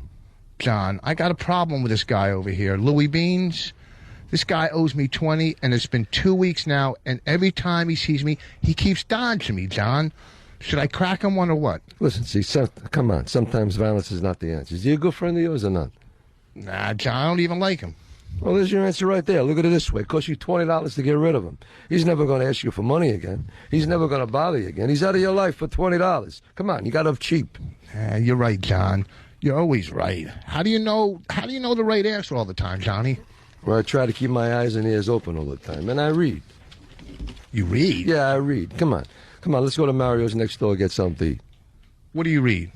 You know, I read things, I read philosophy. Philosophy? You read philosophy? Come on, John. Sure, you ever hear of Machiavelli? Who? Come on, Nick Machiavelli. I only wish Voss had to say that word. Wait, Who's Mark Velli? Wait, you're saying that would be more like a real life thing with him. Like, hey man, don't argue with the guy for $20. Who? What? That's all Voss should ever say is words with W in it. No, What? He's Where? doing a good job. You don't think that was better? No, that was better. Oh, see, it's better. It No, was that was better. better. It was better. Okay, It I was better, guarantee we do it one more time. I knock it. No, no. Oh, shit. No. It's over. It's over. Next. Chaz threw in the towel on his own work. That's wonderful, Rich. You were better, except when you didn't know the guy. I got a problem with this guy over here. Louie Beans? Yeah, I didn't say that. Shut up. Yes, you did. You scared Chaz on who? He actually jumped. Louie Beans? There's no animals in this picture. There's an owl. And if you want to see a Bronx Tale, we got a plug. If you want to see a Bronx Tale done properly, Oh my God, yeah. It's a one person. It really is a work of art, man. It's at the Walter Kerr Theater here in New York on West 48th Street. The run has been extended and it ends February the 24th. For tickets, 212-239-6900. It's telecharge.com, and you get to watch Chazz alone on stage for 90 minutes. People have been raving about this, Well, we too. I went. know so many people that have gone to see it, and nothing but raves. Amazing work. I've never seen a faster standing ovation in my life. Yeah. People got up immediately, and you were hilarious. Oh, I'm sorry. I mean, hilarious on that stage. 212-239-6200. I have it wrong on the sheet here. 6200. It was amazing, and it was an hour and a half. You never once feel like you want to get up and go to the bathroom. Maybe you should go see it, Rich. One act, yeah. Maybe you should go see it. Come on, see it. Come and Go see see it. it 17 times. What's that? Oh, you're the worst actor I've ever seen. Yeah, but I'm a stand-up comic. So am I, but I can act. Yeah, but you know what? I'm a brilliant stand-up comic. No, let's not get carried away. Yeah, exactly. All right, I'm okay. Exactly. Hey, Homonyms, Rich. a gay nim. How nervous were you, Rich, when you saw Chazz come through that door? A little nervous. Opie, I was nervous. A little nervous. Yeah, we didn't tell you guys either. I saw. We I was wanted this to standing be there. I a was big like, surprise. Okay, here's the thing. And we appreciate Chazz playing along, by the way. We weren't even sure he was going to do this for Chazz us. didn't know. I just went and asked him in the green room if he would do it. He's like, yeah. And, That's pretty cool, we wanted man. the committee who's going to plug a Bronx Tale. I'm like, what better way than to see it done half right and half horrendously? So if you want to see it done all right, you're going to go check it out. I'm not even just raving because you're here, man. It really was a moving, unbelievably a great piece of work. I appreciate that, guys. Thanks a lot. Now, Rich, go audition for a revival of Newsies. extra. All right, we're running out of show, unfortunately. I have a pilot coming. Thanks a lot, fellas. Chazz, amazing. You're not leaving, are you? Thank you so much. Yeah, we're Well, we're leaving here. time is ticking. I have to Daniela. thank Daniela, too. She is in Yes. this month's Sports Illustrated swimsuit model. Oh, God, why? Fantastic. And we got, Thank Jimmy, you. we got directdaniela.com, right? Yeah, this is a website with Taco Bell where you can be my photographer. Really? Wow. DirectDaniela.com. Taco Bell and you? That sounds good to me. I think something together with Taco we should Bell be able to take pictures of you. Yeah. You lose the sweater, and we'll do a little photo shoot. Was that funny, Danielle? I love it. That Was that funny with Rich Voss and Chazz? amazing. That was good, right? All right, everyone's just talking to Chazz now. We should get out of here. All right. Yeah, now we're all just getting up and gushing. Thank you to the great Chazz Palminteri for going along with this Bronx Tale at the Walter Kerr Theater. The run ends February 24th. See it as it was originally designed to be seen as a one-man play, man. It really is beautiful. Absolutely. And directdaniela.com. She's just stunning, beautiful. Sports Illustrated swimsuit issue that comes out today. Yeah. I like when you stretch, by the way. That's very... It's cute, right? Any other plugs, Rich? What do you got, man? This weekend, Catch a Rising Star in Rhode Island. Thursday, Friday, and Saturday. And also Friday night, my new half-an-hour Comedy Central special. Hey, that's really cool. And then we got Jimmy in San Francisco this Cobb's weekend. Comedy Club, And yes. Patrice, what are you promoting? I'm at Stand Up New York all weekend. Special Valentine's Day Shows. Oh, look at you. Yes, sir. And Bobby? Cleveland, February Improv. 20th. The Cleveland Improv, February 20th to the 24th. Next weekend, basically. Yeah. Starting next on... weekend. Wait, the I think 20th? it's Wednesday. Yeah, Wednesday. I'm doing Oh, you Wednesday, are doing them. Wednesday to Sunday. So Wow, get that's your tickets cool. now. All right, we're heading over to XM. Thanks, guys. Thanks for listening to us. We appreciate it. Have a great day. No, you're not. All right, here we are. XM Satellite Radio, trying to get all the... say something, Bobby. 1, 2, Voss. All right, I got you. All right, we're all on. Hey, a couple things really fast. The Voss Chazz Palminteri thing was just amazing. That's one for the ages. What a classic moment right there. I was telling the guys on the way over that the funniest moment on the show, though, I don't even know if the listeners appreciated it. I hope so. I think the people that have been with us for a long time know. When Daniela, the Sports Illustrated swimsuit model, came in, and she said she was from Rio, when these guys jumped right into talking in Portuguese, that was the funniest moment on the fucking show. Yeah. Because they were talking hooker talk with an 11. It was That's in Sports Illustrated. It was only Swimsuit hooker issue. talk, Opie. All hooker talk. All hooker questions. I thought you were talking Brazilian. What kind of shit? but- What kind of shit were you saying? That was the How old are funniest you? moment on the show. How much? How old are you? How much it costs? That's too expensive. Hello. What hello? favela you from? Hosinha or Vidigal? What is that, like the That's slums? the pride, the slums. And Right. we was Hooker asking a City. hooker question. Helpy, That I don't even know if people... Monte Carlo, And Mia Mia Pataka. She pretended like she didn't know, but girls from Rio who aren't hookers hate hookers. Oh shit! That's There's only why 3 that of was them. hilarious. Because these guys didn't even there wasn't even a space between her saying Rio de Janeiro and you guys jumping. No, they right. just went off. Oh, that was really fun. Tutu Ben? Baby, you have to know the most important one. Right when she's done, Janada, thank you. Oh no! And then Vi is go. Vi. You know what a nice and then kisser she Patrice must goes, be. I was going to take Oh, a yeah. Sharpie and write 150 on her palm. What's that about? You'd write a finger, and you write with the- how much with your finger on her palm, Like it's sand. and you just write. She goes 2, and you go and then you just write 150 on her palm. And then she takes an eraser, which is her other finger, and erases that. That's a computer in Brazil. And then you go, okay. Then you go 170, and then she goes, okay. Yeah. Wow. Yeah. And then the Sheraton LeBlanc, that's where we stayed.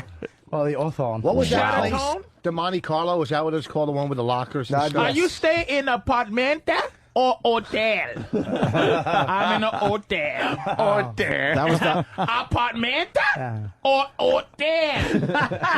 I swear to God, you give those girls like your little sundries in the bathroom, the free little soaps. Oh, it's like taking them shopping. I swear to God, little shampoos. fucking guy. The last time I went with my girl, which was the second favorite time ever. The first favorite was when we all went. The first we just time was all with there. Jason and him? It was one when Norton was so funny. It was the funniest time. I laughed harder than I ever laughed in my life. It was just great times. That was a great day. Oh, with Evan, it was me, you, Evan, Jason. I want to say Bobby and Richard Voss is there. And, No. Bobby Voss wasn't there. Voss's time. I What's hate the to say it. first time? That was the first time. Yeah. But Voss wasn't. Cause Voss hated it. And Voss Voss, met a chick. Voss wasn't doing what we were doing. He was like. Voss didn't. Are there any golf courses around here? He wasn't fun. He's not a fun guy like that. I gotta stop. Like that. I gotta stop the show because they're acknowledging it. It has to be acknowledged. New funniest moment. Voss said, "I thought you were speaking Brazilian." Yeah, after I said there. yeah, he doesn't know any better. It's like a dog chewing your sock. When I said they were speaking Portuguese, you said, I thought they were speaking Brazilian. Oh, no. So we got to stop the show and acknowledge that because people cannot believe you said that. I was there. You just weren't fun on that level. On that level. Yeah, filthy guy we with smashed hookers. Norton because he wouldn't come out until the sun went down. Remember, he would show. And then Norton was falling in love. That was the greatest part. Really? He got dumped by a hooker, and we laughed at him We like saw a hooker give her money back. I know. She said you look like a cross between Sinead O'Connor. Sinead O'Connor. You Sinead, fucking yeah. D leaving out, you ummy. She gave Norton an extra. And girls who don't do it, that model was annoyed. Yeah. That we would do. She just knows how to be. Oh, of course. But Yeah, she's she gotta, was annoyed when we went into have hooker talk. toys. No, we're like typical guys too. 'Cause we suck because she's like an 11. She's in the Sports Illustrated swimsuit issue. As soon as we sat down here before we went on the air, we're like, you know what? She wasn't that great. She did nothing for me. We were like, No, when she sat down, no. her ass kind of pushed out a little too much. She had. She was wearing pants that like her ass didn't look good at all. It looks, but there was bad pants. Listen, she models swimsuits. Yes. She's used to being almost naked. She had a beautiful, kissable face. That's what I liked. Is her face was very But her pretty, very outfit sweet. I don't know. She had She's all right. She had the boots. She looked like she just got done from a horse race. Yeah, it was like she was in riding gear. I thought she was okay, fella. She didn't. And put it this way: not that she wasn't beautiful, she just didn't do anything. That little piece of garbage that comes in here and shows some of her cheek. She does it more for me more than that girl. Who? The little Brazilian thing that will come in here from time to time. She hasn't been here in a while. Oh my But God. boom, Master Poe? No, she didn't do anything for she you, goes- though, right? Yeah. She goes on Pal Talk, Patrice. Huh? You don't see her on Pal Talk, the little Brazilian girl that comes in here? I don't know what. I don't see her. Yeah, No. she's on there sometimes. She did something bad. I mean, I don't want to sound like I'm crazy, but it's like a friend of mine. We always go, ugh, and he goes, "Would you fuck it?" I go, "That has nothing to do with it." That has nothing to do with it. But she was. If you she saw just her- was. Wait, so what was wrong with that Club girl Healthy? then? She didn't have a good ass. She didn't have a good ass. She was She was a bore. She was all right. You She can barely speak English. Let me Of tell course you. she's going to be a But bore. she was a bore. No. She Go was try a to be on bore. She was Portuguese a bore radio. attitude. I thought she had a great little ass, but the pants, because there was a couple of places where she was No. standing with the pants were bad. But if she wore something that was highlighting her little tight ass, she has a small little butt, man, because she's a fucking model. Combined, we don't make a 10, and we're just trashing this lady. A big actor That's like what me, guys do. myself. You got to pick them apart. It's The girls at the cellar last bad. night. There were 2 girls there that were. She's from Brazil. That blonde last night. You saw her in a big loose sweater. Can you imagine her in a fucking sexy little F? She was trying to You show don't have to off? imagine. Where's the fucking magazine? Oh, I don't know what You that can language. look and see. Where's my I've seen swimsuit better issue? girls in a Rocco Siffredi. Where's the porno. magazine? Oh, yeah. Do we have one? Yeah, nasty. That's it, nasty. She doesn't have good Please placement. find one. Open up the page and see what she looks like in a bikini. Oh, she's amazing in the There you magazine, go. but she didn't get good placement. She's in between like a car ad and like cologne. She's not the cover girl, huh? She's not in the main section where it's like one model after another. She's kind of tucked in the middle. I wonder somehow. if some of ours- photographed better than they look. I wonder if the fucking car ads have a say on who they want to be next to, because the hot chick people will look at her longer, so we want our ad right there. This whole page is her? That's Everything? 5 seconds. Is that her? That whole thing is her? Daniela, let me see. Oh wow, we didn't see those earlier. All right. First thing, they don't have an ass shot. No. They don't have an ass shot, which leads me to believe that's not her strong suit. It's very small. She was small. Hey, no. Let me see. No, she's very. I don't know. I'm not digging it. This picture's nice. She's not showing anything, and her face is kind of cute, but. The one on the cover is 10 times better. The one on the cover That's is her. Well, that's why she's on the cover. She's on the cover, you moron. I said the one on the cover. that's is not- I thought you it's meant- not her. We're not going to get the one from the cover. Look at us. I think Yeah, she's the a cover very girl. beautiful girl. We have a chance with the inside ones. Look at how nice. They gave us the ugly one. Are you guys out of your mind? Look at how nice that fucking fat teardrop titty is. Can I see that? That fucking beautiful thigh. She's just a beautiful girl. I mean, she's not filthy. so No to one's me, saying she's not sexy. beautiful. We're just talking about on the level of a Yeah. beautiful woman. Yeah, if you saw her in I think she's a Brazil at low club- level beautiful woman. Yeah, they gave us Low the level beautiful. They gave us the ugly one out of the crop. But if you saw her, Patrice, well, one if of you them has saw to be her officially in ugly Brazil, in that category. if you saw her in Brazil, walk into club help, it'd be like we'd be all. No, we wouldn't. No, we wouldn't. No, we wouldn't. Bobby wouldn't even put Hey. a sandwich down. Hey, Oh shit! The guys pulled the clip. Listen, I want to replay because it's worth it. So this swimsuit model comes in, and she says she's from Rio, and these guys just start in with their hooker talk. Listen again. Where in He's Brazil are you crude. from? I'm from Rio de Janeiro. No! Whoa, what's up? Look at this. Mia Pataka, baby. Mia Pataka. Mia Pataka. Help me. Help me. Hey, tudo bem? Tudo bem. ¿Cuántos años? Yes. ¿Cuánto custo? Muito caro. No consumiatos. Obrigado. Obrigado. De nada. De nada. De nada. Desculpe, por favor. Bobby, Brazil. Bobby, no USA. Sheraton LeBlanc, please. That's the cab driver. Cab driver. You guys didn't miss a beat.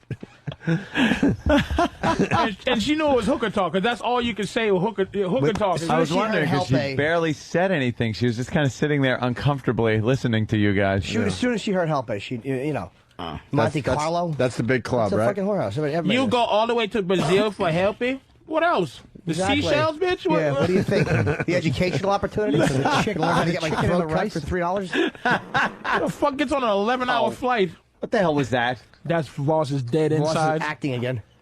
That's his kidney that just died. What's wrong with her ass?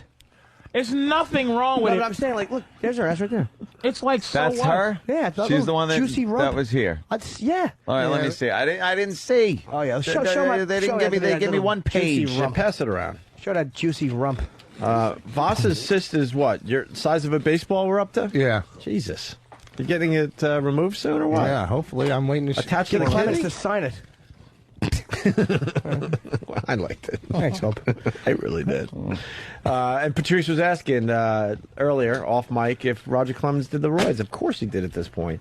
You got to think he was on the juice.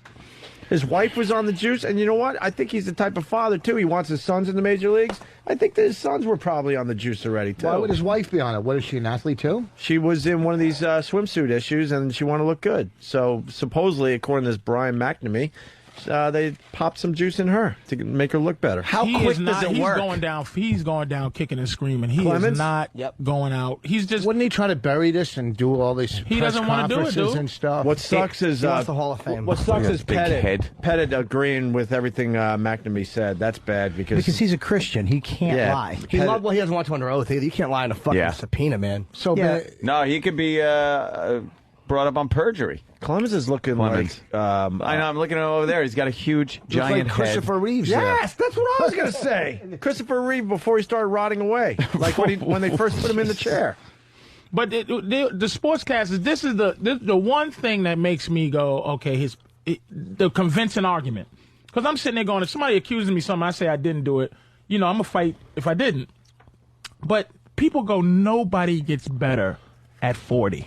Right. Like, that is an argument that you go, wow, no one statistically gets better at 40. No. No one continues physically to compete with 20-year-olds at the age You can of 40. survive, and you can have a spark of your greatness. And like you said, having gotten better, it just doesn't happen. No, like Nolan Cy Ryan. Young's at 39.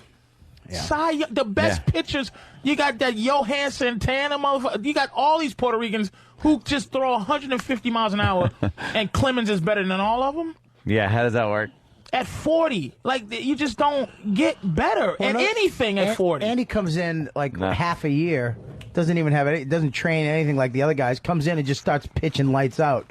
Just right out, boom, a month, and then he's in, and then he's pitching 100 miles an hour. Well, what's the proof? How are they going to have proof? He said, But that's just it. We're arguing Well, the this point. motherfucker saved blood in a garbage can. Yeah. He's the worst. We're arguing the piece of point, but shit. He is a piece of shit.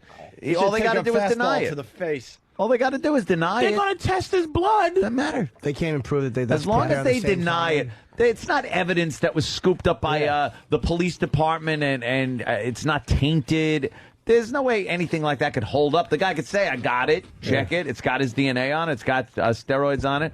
But what the fuck does that mean? And taking his blood and put stuff in it. A defense, of course, the defense attorney could say, why would you save a piece of a needle that you injected a player with? Why would you save that unless you planned on commercially profiting from this? Yeah. You planned on doing something with this. Right. Clemens is, he's going to be all right through this whole I think thing. he's going to be exonerated, but most people are going to be like, he did it. He did it. Come He on. is not But going. whatever, he even is- if he did, who gives a shit? Who cares? Do you care about steroids? Absolutely not. Oh, I think I say it's an exhibition. I don't know They're these great. people. I love the fact they hit 800-foot homers now. Thank you. but a lot And of them throw do- 135 miles an hour. A lot of them do it to heal, though. I mean, they get hurt and they need to heal quick, so they'll pop roids. Like the UFC guys have to take some roids to heal because they get hurt all the time. So of course you should let them take roids. I'm gonna pop roids. What did you Broke take? my knee, man. What did you take? Hemorrhoids before you played? I broke my knee, man. Broke my knee, man. Where's that I broke clip? my knee, man. I broke my knee, man. I broke my knee, man. I broke my knee, dude. That song was great, wasn't it? That was the funniest thing. The greatest sound is your moan. You didn't take any. You didn't take any medicine. They gave me. That's great. They gave me what? Taco Bell and... They gave me. That's when Bobby did blow up too, man. That fucking. Oh, after the knee thing, that right? fucking knee thing. Yeah, exactly. I only started working out in the last month. My brand new ACL from a 40-year-old white guy. But yeah, they just drained my knee and they gave me what's that? Cortisone. Cortisone. That's it. That's it. Damn, man. Fuck. That's it. Fuck that. Bobby blew up they like gave me- fucking Nell Carter from Give Me a Break. I know. Poor Bobby, man. I actually was You fat. gave Dane Cook your blood in your knee. I know, and I That looked up at one point. motherfucker, you should be his Robin. You should be on every, and I mean Batman Robin. You should just be everywhere with that fucker. You gave your soul for that goddamn show. Yep. And what do you get out of it? Classic. Just bad cholesterol is what you get Well, out of it. he's put me in every movie he's done. Has he? Well, he hasn't I'm in put the me new in one. I don't know. How about this? I'm in the new one coming out, and he tried to put you in the movie, I The Bachelor understand. #2. I was horrendous, and I knew I was horrendous. He did try. Yeah. What do you mean at the audition? What you just did with Chazz, I really thought it was De Niro. What did you compared audition to what I thought. When you put me in the movie, like Kevin Smith just put me in his movie. You could do the you could You're do the fine. scene. You I could got do the it. job done. You know what? You're right about that because the first Good Luck Chuck, they just put me in, and it was easy. It was fine. The next one where you had to audition, it actually does make it a little harder. It wasn't a good audition because this woman was just putting me on tape. She wasn't giving me a read. Okay, well, there you go. And it's like, you know what? You fucking But it doesn't suck, fucking bitch. matter. Who the fuck actually books a show? Who wins a role? Yeah, you like have who the fuck really? I think I did today. Outacts everybody. You just it's Whoever like goes against you in a Chris Rock show. Everybody loves Chris, hates Chris. Oh yeah, but that's the point. You heard that motherfucker get on the radio and say, "I got the part." You were the best. But it's like, you don't like his attitude. It's hard to. You're hard to work with. I'm not hard to work with. Oh, really? Fuckface. No one's ever said that. I just did. And I just. We all did. have. And every easy to work with. You work with me. You work with me for fucking 4. See You how hard you asshole. are? See, you're Okay, don't angry. get mad. That's why you're hard to work with. You can't take White people. That's your problem. Just be We cordial. can't be angry. The word you're You looking can be for angry. is uppity. Uppity niggas. Why can't I be uppity? I've I heard don't him think you're called hard to that. work with. I think you're fun to work Shut with. your mouth. Stop backtracking, you fucking weasel. He's your friend. You disagree with him. I don't. He's not a producer. It's like I'm If he yelling had at a show, he wouldn't put you in it. Let me calm Patrice down. He's the scary black guy. What's He's the matter with becoming. you? You know me I'm just 12 kidding. You're years. fun. Shut up. It's not fun. He's very funny, and we tolerate him because he's hilariously funny. But he's not fun. None of us are fun. He's not a fun guy. He's brilliantly funny, wrapped in shit. Who's actually fun in this room? We're the worst friends ever. I don't know. It's just, you know. I don't know about that. We're very honest with each other. We don't fucking soft soap things. I know exactly how you feel about most things I'm doing at any given moment, and the same with Bobby. I get honest opinions from these guys. I think we're actually really good friends in that we don't fucking soft soap each other. Stereotypically, we're the shittiest friends on the planet. It's just that we're not as a allowed real to have friendship, square friends. Yes. No, we call each other out on bullshit. We save each other the trouble and embarrassment of humiliating ourselves. We're in front of good. the We're audience. great friends like that. But stereotypically, I mean, like, you know, for birthdays, We're not for good Christmas. square friends. Yeah, fuck for my no. wedding. Yeah, well, you don't want What? to bring that Did I up. not give you a gift? Nobody, you even call me and say congratulations. Don't bring up weddings. But that's why. yeah. But You know that's what? why Bobby Here did comes what Rich he Voss. did. Is because of how we are as friends. No one would absolutely. have an internet wedding. Yeah. Who had good friends. Yeah, exactly. True, they'd all be there. Actually, I said to my Yeah. girl, I go, look, this is what we're going to do. Your family, so we're going away. No, I'm not inviting anybody because I don't want to get disappointed. We'd all come. We all would have come to your dumb wedding. No, Who's you going to wouldn't have. fly to Hawaii? No, Hawaii's Really? different, dude. But if he did it in New York, Oh, we yeah, all New would have. York. I'm not going to do it. He in didn't New York. want to. If he Being did it selfish. where we all could just ride Yeah. through the Holland Tunnel to get there, Yeah. No, of course we fucking be there. If Hey, Bob, have your wedding on 42nd Street. Yeah. and Yeah, we'll have be it. there. Have I'm your gonna wedding at here. Caroline's Have that your night. wed- If you can have it at Caroline's, Have that'd your be wedding perfect. in this time zone, and maybe we'll. Oh, look who's talking, fucking Saskatchewan, motherfucker. Yeah, And Canada. then this bitch ass Canada. nigga didn't invite nobody. I do, 'cause- and then he came back and he wanted I know, he had- traditional No, I wedding thought- shit. He no, wanted gifts no, and bullshit. shit. But My he didn't wedding invite party- me like no, a friend, but he wanted no, all the other no, friend listen, shit. You're wrong. Don't make me get into this again. Because the wedding party we threw, I was conveniencing you guys and not making Fuck you fly you all the way and there. your giant cupcakes. Listen to me. He had 4 It was wedding eight receptions, days. hoping that we'd True. go to one. It was First of all, awful. It was fucking Didn't he have one in awful. L.A., one in New York? Well, Where yes, else? because He had benefit receptions. He lost me at I was conveniencing you Boss's guys. reception was a tax write-off. There wasn't even a cake. There was cupcakes. No, Giant cupcakes. I didn't listen. He I has it didn't, at a comedy club and then gets mad that we didn't go. I didn't. I thought it was just another fucking set. Okay, we paid a lot. My mistake was doing it there. My mistake. We sent out. Caroline's charged you? I paid $7-8 grand there. $8 Caroline's? grand. Oh, my Yeah. God, what's wrong with I'm you? not fucking lying. But here's the thing. The problem. We sent out real invitations And had a The middle pro- at the same time. He had to keep running in from his own wedding. You guys ready for your next act? You invited Norton. He was your best man, and you didn't invite anybody else. Because I didn't want you guys to have to fly. It was in Edmonton. It was I not a good on the friend? set. Yes, you were a great friend. You really are. Ooh. You are. And you know what? And I didn't even expect him. I said, if you can't do it, that's okay. I fucking flew. It was a 9-hour flight total because of the 3-hour layover in Minneapolis airport. I hated your guts. When I flew up, But it was fucking shut up. This shitty part of Canada. It was in a fucking hunting lodge. There's people with fucking bloody Was it a rest gunny- area or something like that? That's where the wedding photos were taken. Someone's blowing a Canadian trucker, and he's smiling for photos. And then someone is telling a story right now.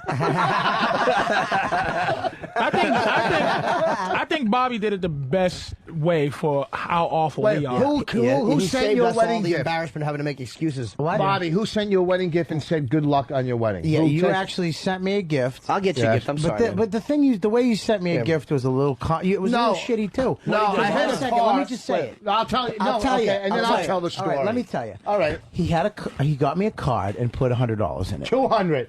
Was it 200, okay? All right, I just wanted to see if you remember. Maybe you just Jew. stopped to get something Who to you eat on the giving way to home. Sonny Black on his wedding? A friend of ours. So he gave me a card. But we were supposed to do this gig together over at the Hudson.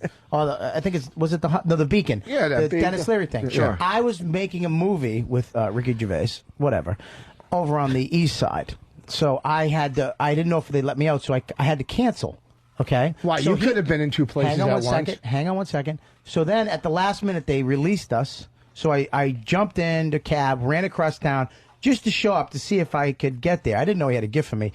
He was all nervous. He's like, listen, I got to tell you something. I brought you a gift. So what happened, when he found out when I wasn't on the show, I canceled, he opened the card. All right, let me explain it. Took the money out and put it back in his pocket. Okay. And So here's he had to put the money back in. Gave me a card that he ripped open. All right, let me finish. He couldn't just leave the 200 in there. He had to have it in his pocket. Okay, now, but wait a second. Here's the thing. I had the card. I had the card, Right. and I had a check written out to Bobby at home. Right. I forgot the check. Right. Okay, I forgot. So I said, all right, I'll put 200 cash in. Right. When he gets here, I'll give him that. Right. They said he wasn't coming. Right. So I opened the card and put the 200 back in my pocket, and when I saw him, I was going to give him the check. No big deal. All of a sudden, he walks in. All right, so I just put it back in the card I again. did give you all credit. right. He bought me a card, but I have to say, and I would have to say that your wife, Yeah, what? like me too. I mean, your girl kind of, hey, it's your mother's birthday. You all right? I didn't even know. Maybe you should give him a card. You know, but I said I'm getting Bobby, and right before you got married, Yeah. I left you a message. Yeah, Good you luck, did. You did. because I'm a classy guy when You're it comes very to classy. that. Not classy. very classy. Classy with the I did ripped send open out- envelope and the 200 taken out. Exactly. I That's a did class send out move, all right. invitations to everybody. I did make it easy. If you want to see it, you can. If you don't, That you is don't. a genius That thing way- that he did. So you can watch it for people like us, Right. like for what we are. But not one of you. I couldn't get not online. one of you That's not called true. me or sent me a Because we fucking don't email. I called. fucking care. I didn't want a gift. But you knew I that, wasn't even Bobby. like- no, I wasn't even like Voss. I didn't want a gift.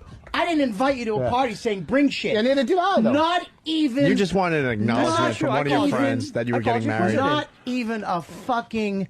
Dude, congratulations. Everybody in the circle you did. is a self-centered piece of garbage. You're right. He didn't. I did. Bobby, because he's been going Never to called me psychologists, Yeah. is becoming the most Ugh, like that's frightening. most like trying to be a regular guy He's friend. becoming the most deluded into thinking I know. he's not shit. Every time Bobby talks, he thinks he's in group therapy. My right friend, now. my therapist actually said that I don't have friends. You don't. I don't. I don't have a fucking. You know, Gavin had last year. Gavin had to actually learn how to be a fucked up person. Because I can go like this. This is how you can go in this whole fucking circle. Yeah. Not talk to each other for 6 months. Right. Not see each other. Yeah. Not talk nothing, and then bump into somebody and go, "What are you doing, stupid?" Like. Yeah. That's our relationship. Yeah, Not yeah. like where you been for half a year. No, that's true Nothing. friendship. Yeah, but We're Patrice, used to everyone can fucking relate being to on the that. road. Like, I'm used to where Yeah. are you going to be? I'll be in San Francisco Yeah. this weekend. You're going to be in Rhode Island. Yeah. We're used to all of a sudden. Hey, how Gavin was couldn't understand how being you away could from each not other? talk Yeah, but to Patrice, you're a not- friend you're not the for kind of- every day. Every day. Yeah, but Gavin Like, would show. or, you know, your Yeah, buddy, yeah. like, hey, what you doing? Like, I don't even know how, like, what do friends do?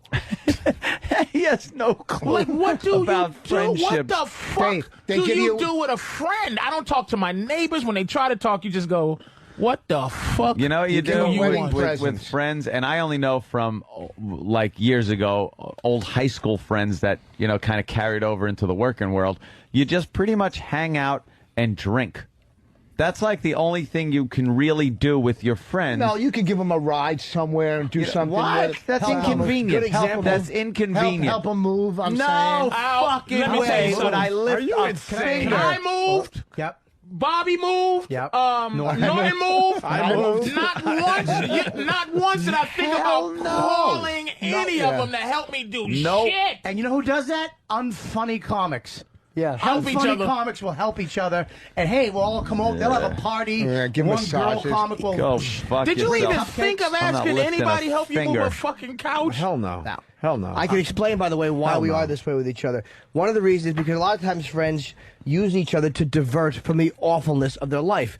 We like our lives. I love what I do. I'm here for 5 hours a day. We're all on the road doing gigs, having fun. We all know the other guys are pretty much doing fucking acting, having fun. It's like we don't need to divert from our lives, and all of our friends are involved in our work lives. So I'm Yeah, but constantly that, I hearing mean, about that you. is that's elaborate what he said. No, I got 3 kids. You really can't compare that to, dude, can you help me move this couch? No. Yeah, yeah. I have nobody to help me move a couch. See, I have an excuse. I have 3 kids. Hey, Norton, what you doing, buddy? Listen, and then don't start with what you're doing first, because then it's like you're not going to get an answer. Like, hey, Bob, what you doing?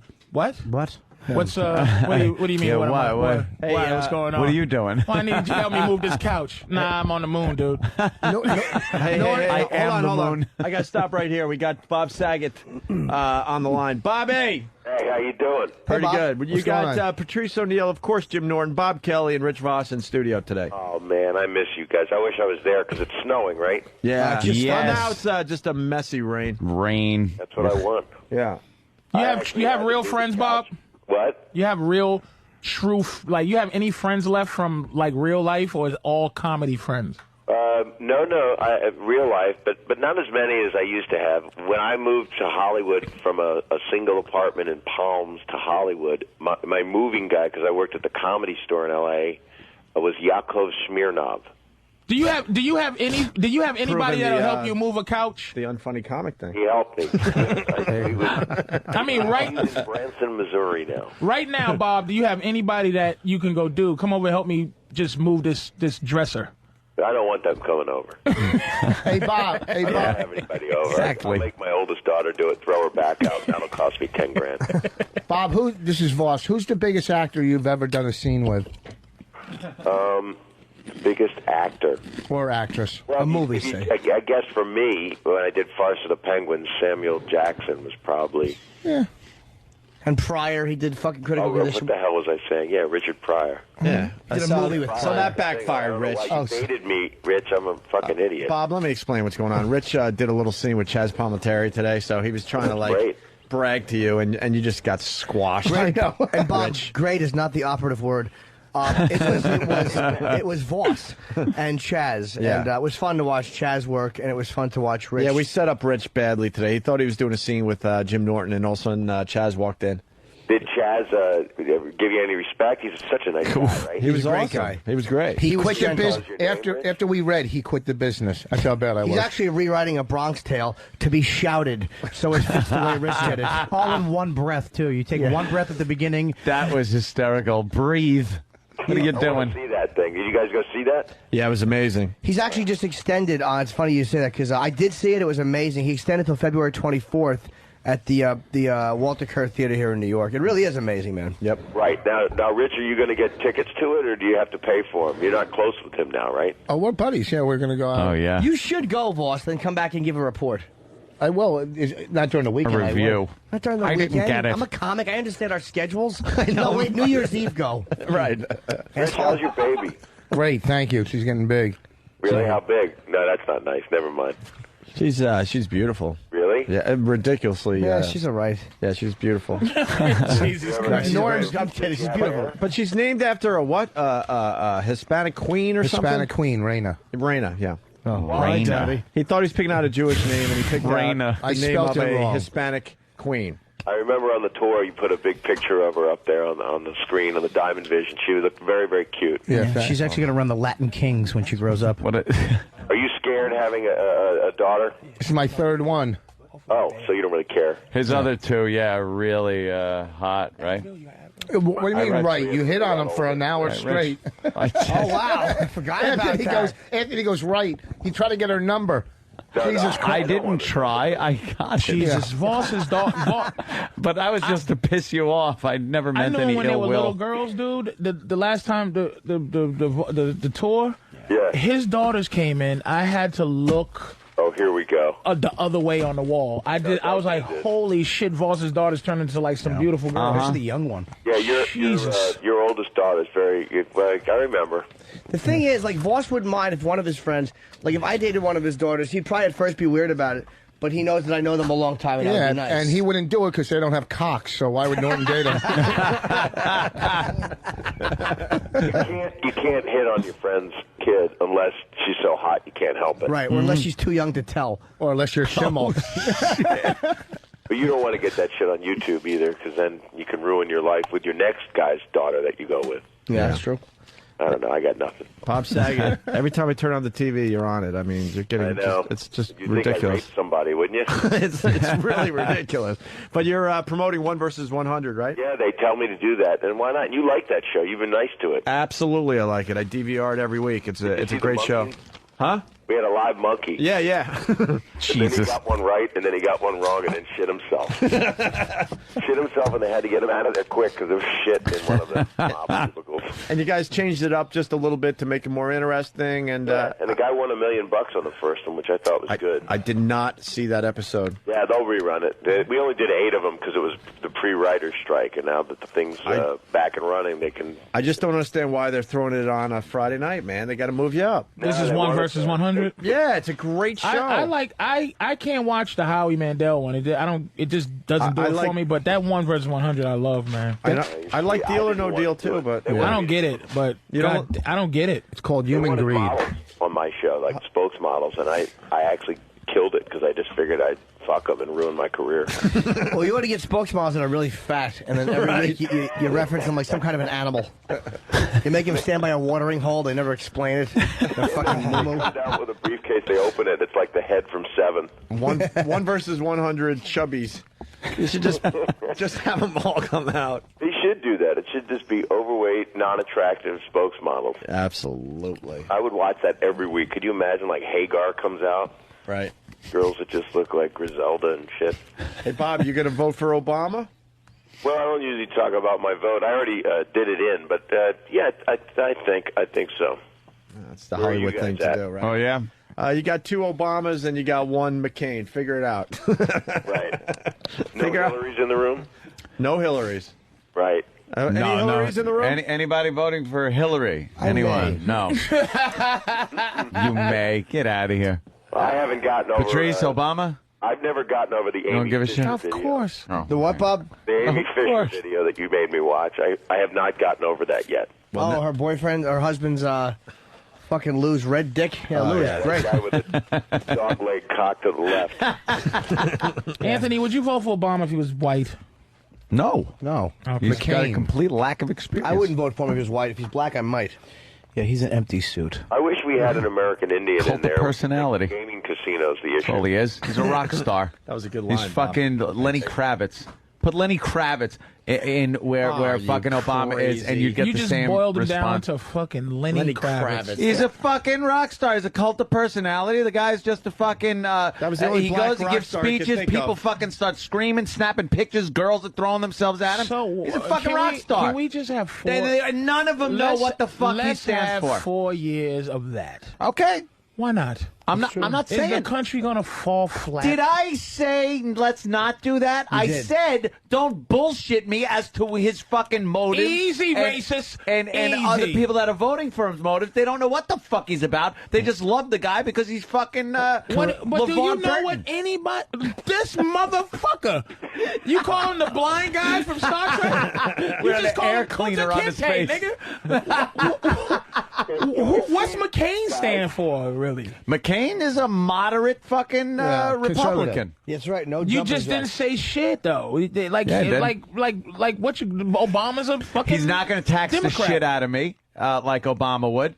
not trying to get this fucking socialist commie. Why don't you fucking, take some of your extra money and help the fucking I'd love to country? take extra money. I don't have extra. I have enough for me. The ex-wife took some. Well, you know that, but also tax. I get taxed up the ass You have already. an elephant and I ivory want tusk more bathroom. I want more fucking taxes. That's what I want.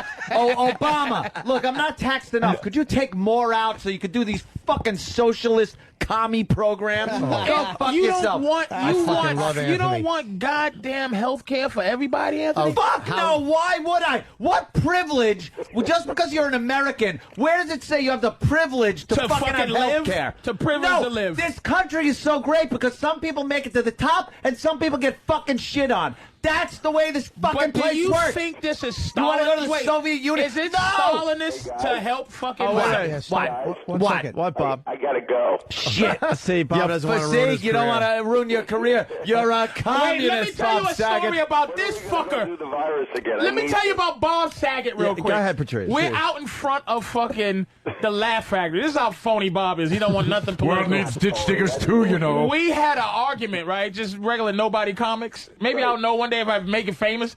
But we going, hey, we arguing about the best burger. Who has the best burger? Everybody's like, fuck that, nigga. Jack in the Box. Nigga, Wendy's, dude. What the fuck you mean? Bob goes, I think they're all delicious and juicy. Just in case he could get a fucking deal with one of them. Fucking asshole. He wouldn't even decide what hamburger he likes. It was a joke. I love Bob. Coming in soon. All right, Bob, come on in. All son. right, there, I Bob. love you. I'll see you soon. Goodbye, One love. versus Take it easy, 100. Bob. Friday nights, what, NBC? I don't even know. All right, he's gone. Anthony's Yeah, so don't 100% give me any. right. Thank you. 100% Thank you. 100%. There are You know, people yeah. in this country. When it comes to- no, there are wait, people in this hold country on. that think that because you're American, it entitles you that everybody should be on the same level. People bitch that they're impoverished. Other people bitch that they're taxed too much. That's the way this country works. You forget where you came from. Your anger's displaced. I did not. No. I fucking know where I came from, and that's why I say I Your talk like knuckles this. used to bleed. Would you back in the day? So do yours back when in the you day. walk. Back in the day. Oh wow! He had to fucking throw it in. Come on. Oh, Rich. That was pretty good. We're having a serious conversation. That Kelly's like judging. That was pretty good. It's like Simon Cowell sitting back there. That without a doubt is the 75th it was accurate. gorilla reference in the last. I just think he's got big arms. But shut up, You stupid. can't lob up a Anthony knuckle snapping on me now. softball. I'm with you. That was a great You know, one. here's what Anthony. want Listen, lines this in Wait. hold on. Would Yes, you not yes, have Patrice. when you was fixing? Air conditioners, Air conditioners. ductwork, yeah. Would you have back then? Would you have liked to have a little relief somewhere? You are a hardworking guy, who happened to be blessed to be able to be funny and get yourself out of that situation. You wouldn't have wanted just a little bit of help somewhere, just to help a fucking little bit. Let me explain to you. I dropped out of fucking high school. Fair enough. No diploma. I didn't get a GED. I didn't do shit. Is this a bootstring story? Yes, it is. I'm talking about. No. I'm not talking about now. I'm talking about when I worked. Then I got a job in air conditioning and heating, and I fucking worked hard enough, just hard enough, to fucking get paid what I needed and to get health care. I had fucking health care. Okay, fuck health care. Okay, no, that's a big issue. Was there a little something where, say if somebody said, you know, Anthony, we're going to save you a couple of dollars on something that you need every month. We're going to, you know what? We're going to give you a little relief on your electric bill. And we're going to charge it to whoever the Anthony guy is that has enough money.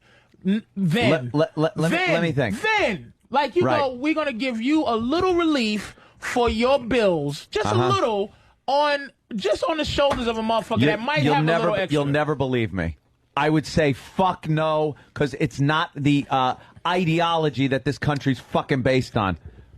People think they're privileged. Yeah, they think they have an It's not a privilege thing, dude. They believe the country is obligated, the government and the people are obligated how can we feel to that fucking take care of How everyone. can we feel that if that's never been the existence of this country? I mean, there is welfare programs, but there a lot of people on welfare because they fucking might need it. I don't need welfare, but there's some people, dude, who aren't trying to buck the system, but they just didn't.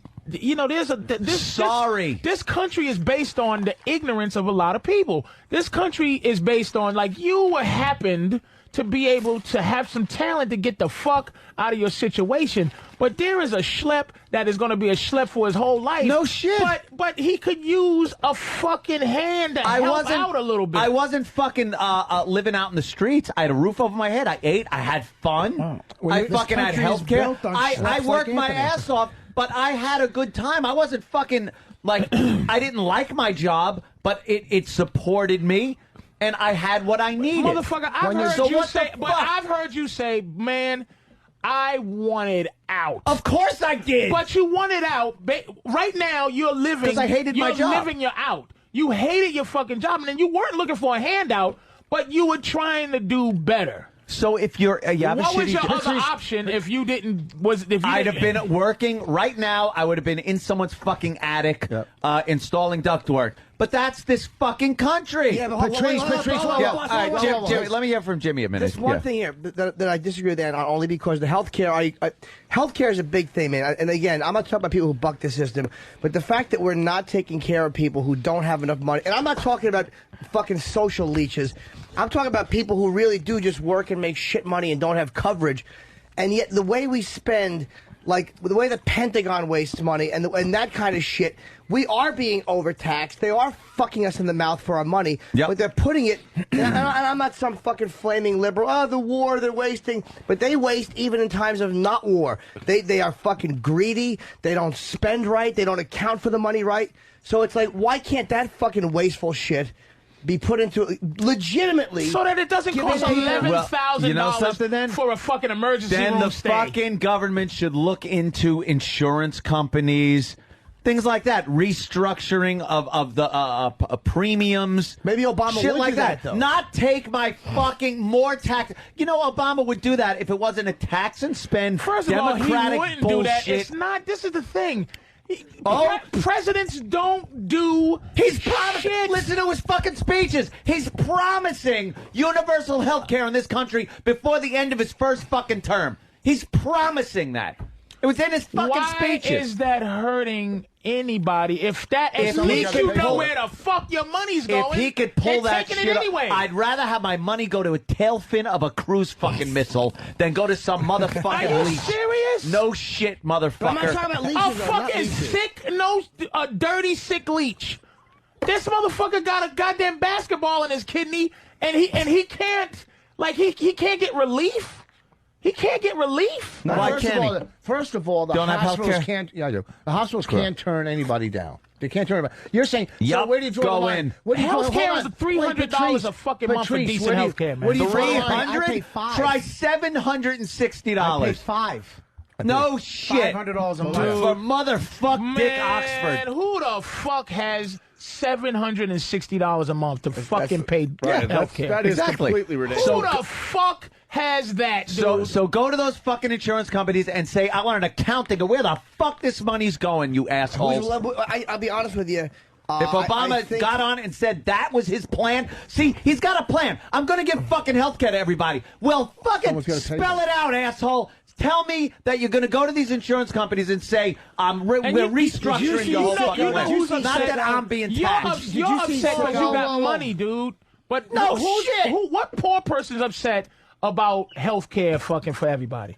What poor person? No, because it ain't coming out of their fucking pocket. It comes out of somebody's the haves and the haves not. The trickle down theory. Trickle down, some of that shit down to somebody. I trickle the fucking shit out of my money when I pay taxes. They're gonna take it anyway, Anthony. So what if he applies it to healthcare? I don't want more taken out. To a rocket. I don't want more taken out. I agree with that. I don't want to be 15% partners. I'm full. I'm a partner with the United States government, and I'm paying them much too much. You think it's really only the insurance companies, the pharmaceutical companies?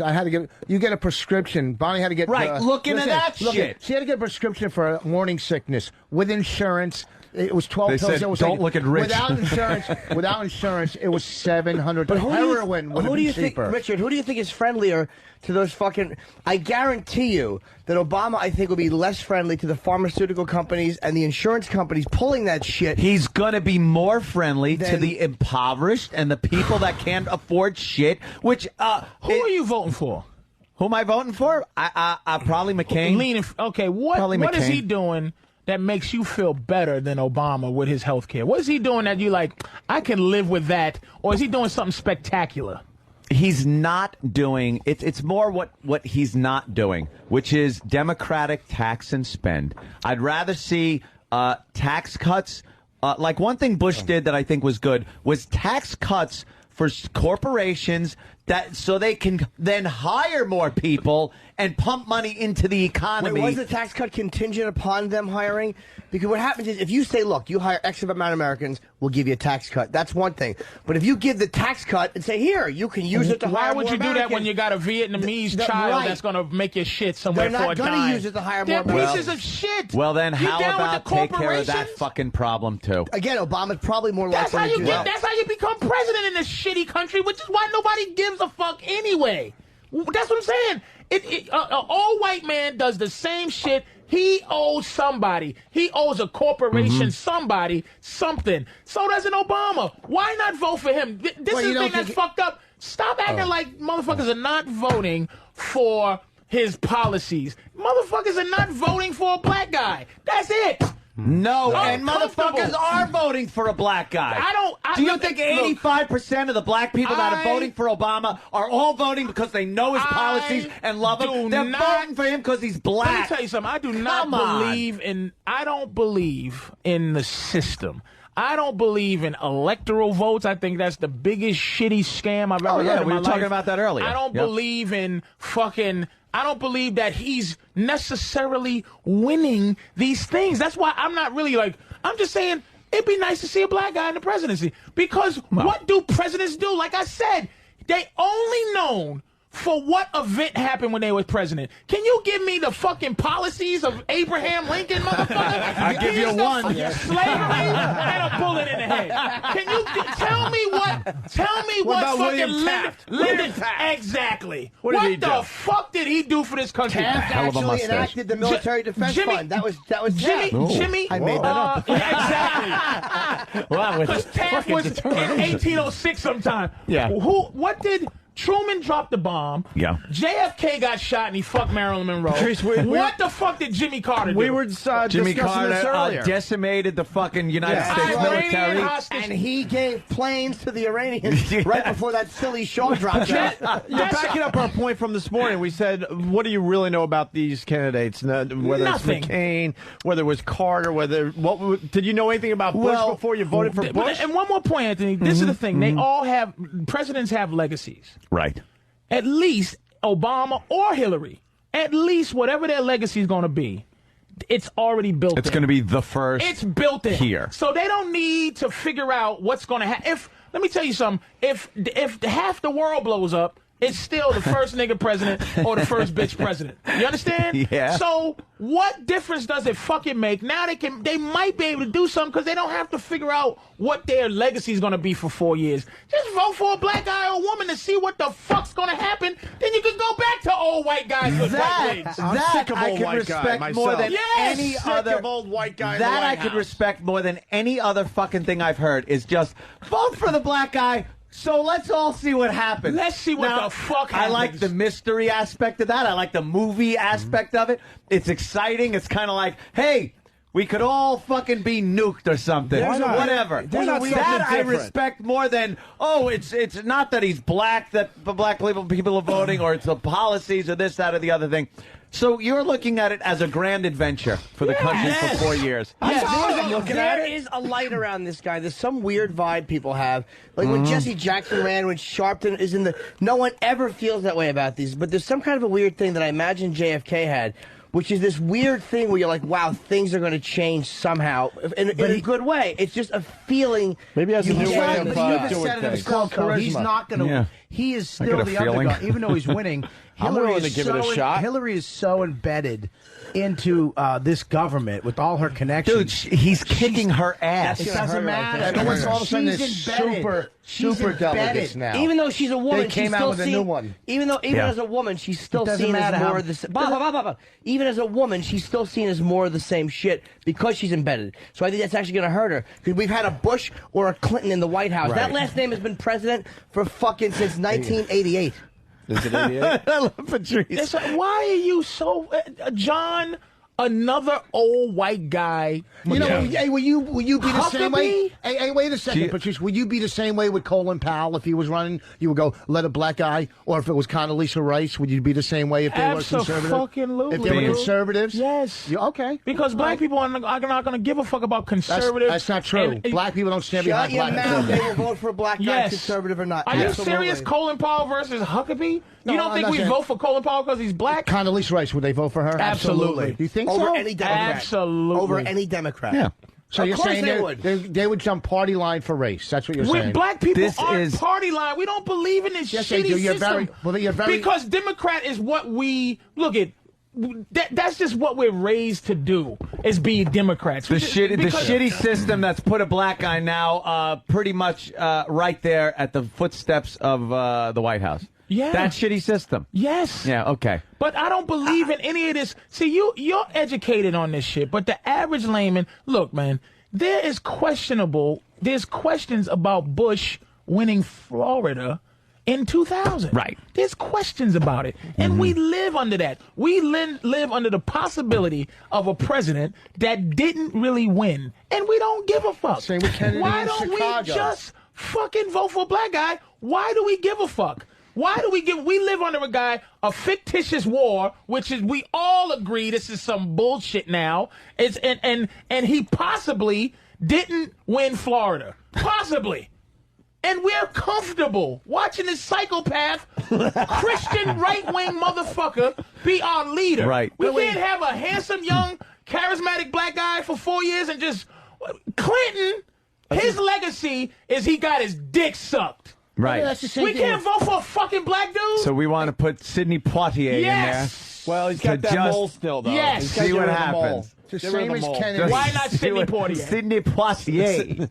Why not? I like Sidney All right, listen. Poitier. God damn. Jimmy's got to piss, and we're getting away from Jimmy's first TV appearance, by the way. I like the politics talk, actually. Politics? I like it. It's a lot of Spirited passion debate. in this. It's very A lot of interesting. passion in this discussion. Okay, and the Well, I free gotta health hear care, this do you say point. free education too? Where do you draw the line on free? I'm just where do you draw the line? It's annoying to want to give Americans health care and education. Are you act like we're fucking giving away the asshole? voices. Because it's a social. You wouldn't want your fucking daughters to be able to go to fucking university, $80,000 a year, whatever the fuck it is. Everybody, it just drops No, the it doesn't. playing field. It absolutely does. No. Holy shit, I'm saying Rich Voss is right. Switzerland's a fucked up country. No, You gotta you know admit what? that. With their It's free a health non-fucking issue in the world. know what? Stop You it, got- you Switzerland. you know what, Canada's Patrice? a We have a shitty country. responsibility in this world that Switzerland will never fucking we have have a to bunch of hold this whole college- To do planet what? Bomb an ideology? to keep this fighting fucking terrorism planet is like fighting from ripping a itself word? apart. Oh, If really? this It's country like wasn't fighting here, obesity. the planet would rip itself apart if this fucking country wasn't here. Really? We've saved this country, this world Are you from the serious? brink of fucking disaster. We've only been we are the brink of disaster. We drop a mushroom Oh, cloud sure, we on fucked some anything, shit up. But what the fuck? England ran the country for a second. They ran the world. Oh, back in fucking wooden ship so days. you're saying now this is it? We are the lead. We running shit forever. We were. Europe is getting very fucking uppity, rich, and united these days. But someone will pop up out of there and want to take over the world again. Yeah. I'm just saying, the United States, throughout the modern age, has saved this fucking planet and shit countries like From 19 France and 50? England and everyone. Let's say from the 30s. 1930s. Industrial age. No. Not even from the fucking 30s, because Hitler was over there baking people till 42. Yeah. 42 till 42. Because we so we kept weren't saving the world. Because we got in kept a war. our asses out of it for a while. Exactly. But after World War II, let's say then, during and after, the tail end and after, then the rest it of the was time we're our fighting responsibility. Russians. We weren't fucking saving the by world. Bullshit, that is saving the world. If we weren't here, the Russians would have fucking goose-stepped everywhere. Where? To every fucking country in Europe. How do we stop? We didn't stop the We put Russians missiles from doing anything. everywhere. Are you out of The your only time fucking we mind? fucking, Germany, we North used Korea. we used to fight. What do you think the Iron Curtain was? We would fight the Russians. See, what the Cold War was, we would just pay everybody. Okay, if Russia went somewhere, we would pay some other little third. This is why we have enemies now. You don't don't think we would pay somebody to fight Russia, and then now the people we pay to fight Russia hate our fucking guts. Those were the small wars going on, but you don't think that the Soviet Union would have just swept across fucking Europe and taken everything that Germany had? Germany had. The only concern we ever had with Russia was Bay of Pigs. What other fucking fight did we have? Right after World War II, Russia wanted everything Nazi Germany had. The only reason they didn't get it is because we said, fuck you, we're splitting this shit up. If our soldiers, that's why he's right about that. If our soldiers weren't there, they really were a deterrent for the Soviets. Holy shit, they wanted when the Soviet everything. Union fell, all these places wanted their independence. Germany would have been really did want to take Germany over a would lot have been more of Europe. communist. The whole We saved that entire fucking Europe, and now we get shit on by them. They could go fuck themselves. I agree. And this country is has been at the forefront of saving the goddamn world over and over again. Sure, we fuck up a lot, but you know, what are you going to do? We're wasting a lot of time, Anthony. Really? The country itself. Why are we still in Iraq? I don't understand exit strategy. I don't understand none of it. Why I don't get that are we either. fucking around? I think because in these countries, logistically, you can't just rip everybody out of there and all the equipment and say, stop lying take about it easy. democracy. We've never liked democracy anywhere else but here. All of us, we don't want democracy around the world agree with you because there. we can't go and do what the fuck we want to do. That's why we want dictators and we play. I agree.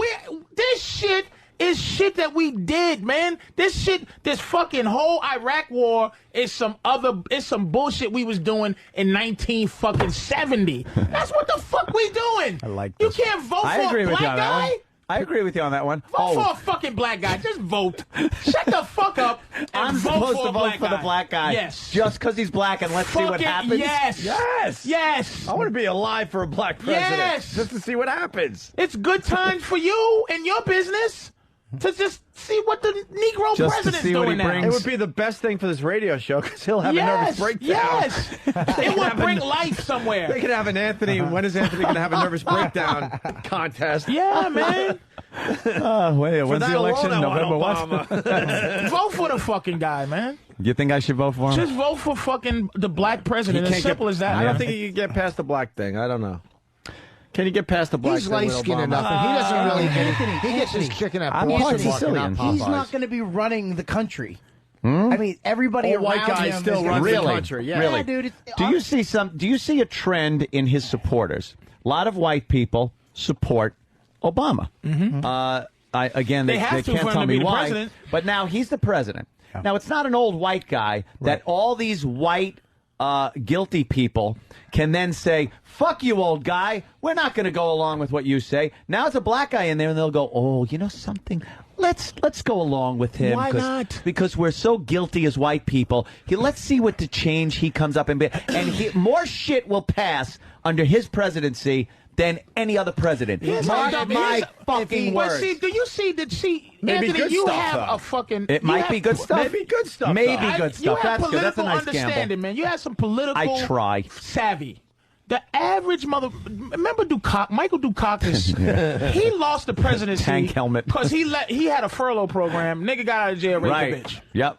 And it fucked him up. Certainly did. And that's how easy it You is mean with Willie? this country. This is an MTV country. I like him. I don't like him. Yeah. Just vote for this motherfucker If he wins- and see what he do. He's the wins, top if he American Idol guy he right wins- now. Yeah, that's what he is. what That's Obama this is. fucking country. American Idol. Anthony's the last piece of the puzzle. You endorse Obama. It's a done deal. If he wins, do That's black it. people have to stop complaining? Anthony looked back. He looked like a slave. I just made bug eyes. Voting for no black man. Anthony's the last piece of this puzzle Is that that's the been deal? happening. If he wins, black people can't say anymore. Fuck you. See, that's the rule, too.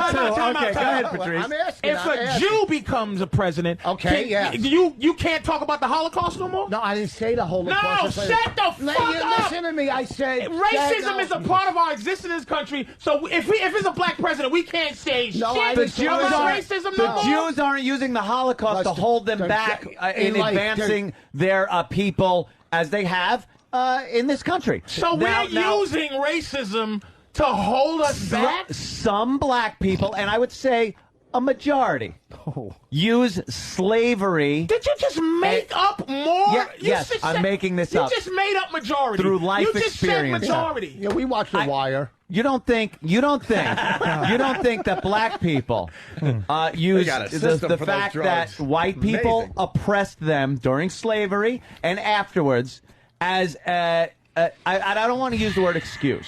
Because there has been a horrific racism in this country. Not really. I understand that. Not really. There's been a horrific racism on this show. But over the years, when we get to a point, and like Rich said, we get to the point where a black man is elected president, doesn't that negate every single thing up to this point that now it shows that black people can achieve anything. The ultimate in this country, the pinnacle of power in the free world. That is not. So why then should we take shit from Reverend Al about racist this and this? Shouldn't Reverend Al become completely fucking irrelevant? Shouldn't Jesse Jackson go the fuck away if there's a black president?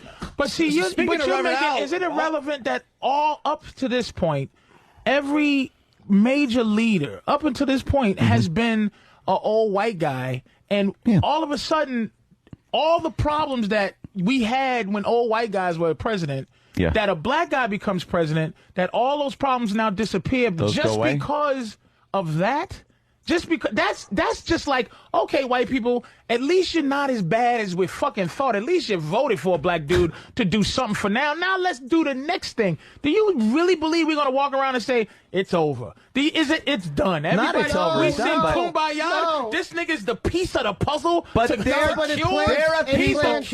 it plants the seed where excuses are no more. Okay, Jews don't use the Holocaust to hold themselves down like you said. They use the Holocaust. No, they use the Holocaust. Just part of it, not the Holocaust. You say something is no more to be poetic. What did he say? Reasons are no more. They plant the seeds for the Holocaust to say reasons. Jews. I don't know what he said. Jews are elevated in this society. Jews are seen as a success, as an overcoming situation. Right. But I said this a million fucking times. You can move on. It's a crime to be a Nazi to this day. Niggas are just freed. It's over, Negroes. 400 years of raping and mixing your color. See that light-skinned girl right there? That's because I raped your mother, bitch. But they look we a lot just better. are fucking done. That's what I'm saying. It's a vague existence we live in. We live with the enemy, and we're doing pretty fucking okay. The fucking enemy. I'm glad you said 400 fucking years ago. The enemy. We're talking about, and what I mean by the enemy is your skin color, Anthony. I don't look at you as oppressor. Your skin color is my Hitler mustache. Every white guy. Is it really? You know what? Is it really? How many fucking generations of my Do you consider yourself a white guy? Yeah. You know, but your family probably came over here from the criminal thing and the Sicilian fucking thing. You're from another country. But I don't look that far back. Why do you got to go 400 fucking years in your culture and still bring it up? We understand. Yes, it's been horrible. Jews get to bring up the fucking Holocaust every second. But like you said, they overcome this shit. You can't yell this out. Jews are more hated throughout this world than blacks are. Okay? Don't look at me with that thing. Jews on the white supremacy list are #1. The only difference is we know you're black. Some of us can get away with not looking as a Jew. People in this country, a black man will be a president before a Jew will. That's right. No question whatsoever. Okay, so Jews don't act like Jews have it so fucking easy. All right? I didn't say there's Jews have it easy. 3% of us in this whole fucking country. I know. 3%. The There's 13. There's 13. No. This is why nobody likes him. I know. You know what? Why? This is why no one likes Because him. you just said that Jews have it so easy. You're uniting me with Patrice right now. Jews are just shut up. You know what? Okay, just shut up. We don't sit and complain. At least black people are focused. Everybody, let me tell you what this country is. Everybody, it's white people on top, and everybody positioning to be the most oppressed. Right. And that's what I will agree with you on that. Is that I think that we qualify and relate too much to how we are to white people. We don't really have an agenda. We don't have a. That's why a black president might just because look at this crime to each other. Maybe if it's a black president, we actually might look at each other and go, "Hey, look, let's not shoot each other in the face, because we gotta make the let's make the black president proud. Let's show them that we can just be proud. Maybe all white guys as our boss for our entire life kind of get you a little bit angry. I can see now. That's a point I can appreciate and understand. When Patrice says it like that I can understand. Can we feel good for 5 fucking seconds, please? I understand you want to feel good for 5 seconds. Can we just feel good? I don't need huge amounts of change. You say, oh, white guy, oh, white guy, oh, white guy. It's done okay by me. Of course. And it's done okay by... You have an old white guy existence, man. You got some money. No. You're feeling good. You can go play golf. You drive a car, a nice car, you live in a nice existence. Wait, guy, he didn't do all right by you. I mean, you lived the life okay, but you were shit, too. Like you fucking air conditioning guy. You happen to be brilliantly funny, so you made a great career. But the fucking same that's everybody's life. No, it's called fucking working. I know, but I'm saying it's not like all of a sudden because you're white they fucking you were in the same shit. Yeah, I know. I didn't get. But and here's something. And that's what I believe. I believe that 100%. This is why I don't like O'Reilly, and this is why Sharpton bugs me too on a certain level. Just because this country takes people who don't know. It's the know that take people who don't know and manipulate them into warring with each other and taking sides when poor black people and poor white people are in the same fucked up shit. If I'm in the know, anybody in the know can elevate in this country. That's the great thing about this country. But if you're not in the know, man, if you don't understand shit, you're destined. Well, get your fucking self in the know. Yeah. That's my thing. Is people it's not that simple. That's not fair to say. No, it is fucking simple. Listen, man, this radio show took you to another level mentally, Anthony. It exposed you to things that you wouldn't be exposed to. If I stayed in Boston, I would have never gone to Australia. I talk to my friends in Boston. I go, look, man, listen, fuck going to Miami. Get your passport. We're going to go to Australia, eat sushi. Nigga, I ain't no raw fish, motherfucker. That would be me if comedy didn't place me places in this world to understand more things, man. I educated myself before I ever got into radio. Like I said, I dropped out of fucking high school. It wasn't like I needed a high school to teach me shit. I fucking knew there was stuff I wanted to know about my life, the world, people, biology, astronomy, and I pick up a fucking book, or simple enough, turn on a television show that wasn't some sitcom and watch PBS or something and maybe learn something and educate yourself. People are too fucking lazy. What are you going to learn about black people? They don't want to educate themselves. I know enough about black people to not vote, and I'm not voting for Barack Obama. Do you think black people are better off now than they were 20 years ago? Absolutely. There are a lot of black people that don't. And there are a lot of black people still using the same excuses of 20 years ago and the racism and the oppression that was on top of them 20 years ago now. And the reality of the situation is, Anthony, that an educated, well-spoken black man has a better chance at getting jobs and succeeding than a white guy does. I was born a year after Martin Luther King got shot on the balcony. A year. Bullet missed you, don't worry. I thought you were going to say I was almost there. No, my mother was living in my mother thinks differently than me. I think a little differently than probably somebody that's 20 now. It's going to take a minute to get past that, but the fucked up shit just stopped yesterday. Like, that's what I'm saying. You act like this has been something where that's like your boy. What's that fucking radio guy that you guys love? You weren't in. Bob Grant? No. Bob Grant rules. That fucking old. Let's just get back to the way it was. The good old days. Asshole. The good old days. Is black people are just now thinking about the good old days. Do you honestly think just now and yesterday, fucking black guys ready to be president? And you're telling me this was yesterday? But black guy, first of all, time out. Black people have run. You had Shirley Chisholm, and you had Sharpton, and you had Jesse Jackson. Never serious contenders. We've been running for a president. But never this is not serious new. contenders. All Obama's doing is running for president. Yeah. So that's not anything new. We're talking about there's an actual field. This is what's fucking with you. Yeah. There's a chilly. White people are getting the chills, and it's your own guilt. We're not gonna fucking kill you. It's called fear. We're not gonna fucking kill you. We're not. It's just a guy. We promise. Okay. Just vote for the guy. Just stop fucking our Will you vote for the guy? Just vote for the guy. Would you vote for him if he looked like Omar? Omar, the liar. You'd vote for him if he acted like him. Hey, Rich S. from Kansas City writes, Patrice just gave out the new winning Obama slogan. Just vote for this motherfucker. I want to see the signs. Just vote for this motherfucker. I'm going to vote for him. Hey, jump party what's live. interesting is that Sharpton hasn't endorsed Obama yet.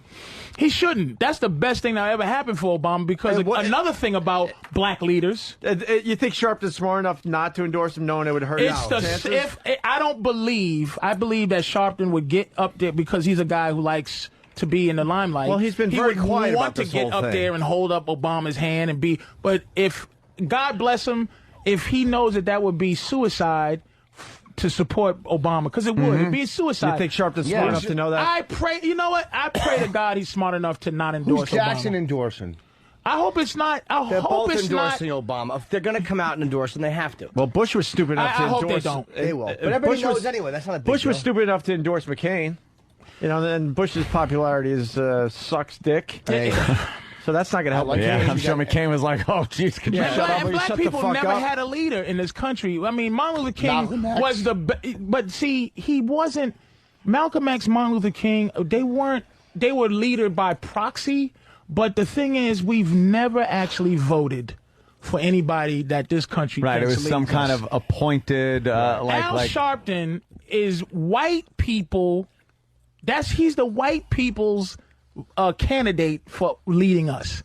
We've never ever voted for Al Sharpton. I certainly don't remember casting a vote for him. Exactly, and the leader of black people is always who white people hate. So, Lord knows, I do not want Obama to get supported. Black people should not support him. We should go, fuck that motherfucker, and then vote for him in the cut. Because if the more white people see that he's not accepted by black people, this might be. We just might be. Let's look into this. And because if black people start doing coming to America shit and every town is a bongo fucking parade, boom, boom, boom, boom, boom. Welcome, Obama, Barack, go, baby, yeah. And Barack comes out trying to be black. What's up, motherfuckers? Can you dig it? Can you dig it? Hey, Brad from New Jersey. Brad from New Jersey's got it. Let me get this in. Brad from New Jersey writes, in the words of the great Ron Bennington, white people have been running things for the past 50,000 years or so. Maybe we need a break. Maybe we need a break in the action. 4 years. We want to lay back and go, you know something? You take the wheel for a while. Yes. Let's see how this goes. Don't you want to rest and look at all the sights? Right. You saw how good. All the shit y'all blew up. Don't you want to look at all the shit you blew up over the flats? That would be nice. You saw how good Idi Amin did. Kind of relaxed. That's true, Charles Taylor. Great job. You motherfuckers! That's the vision! That's why Forrest Whitaker won the Oscar! White baby sandwiches is what we're going to eat from now on! Key grip, get his eye. Lift the eye. That's what it is. White baby sandwiches. The Negro dictator. Are you fucking... It's a joke. I'm voting for Obama now. No, but that's why Bobby Joe. We had a joke about Floyd Mayweather. Bobby, you joke. That's the thing. You friends, you joke racially, but it helps. Yeah. So Floyd Mayweather he's just he's an arrogant dude. He's a charismatic, arrogant motherfucker. So white people, I'm just like, Bobby, why don't you vote for him? Why are you voting? I mean, not vote, but why are you not for him? He goes, I just want black people to be polite. I just want a little. And we were joking, but this fucker, Anthony, he was serious. Let me say something. Thank you. I just want him to say Bobby's still hello. here.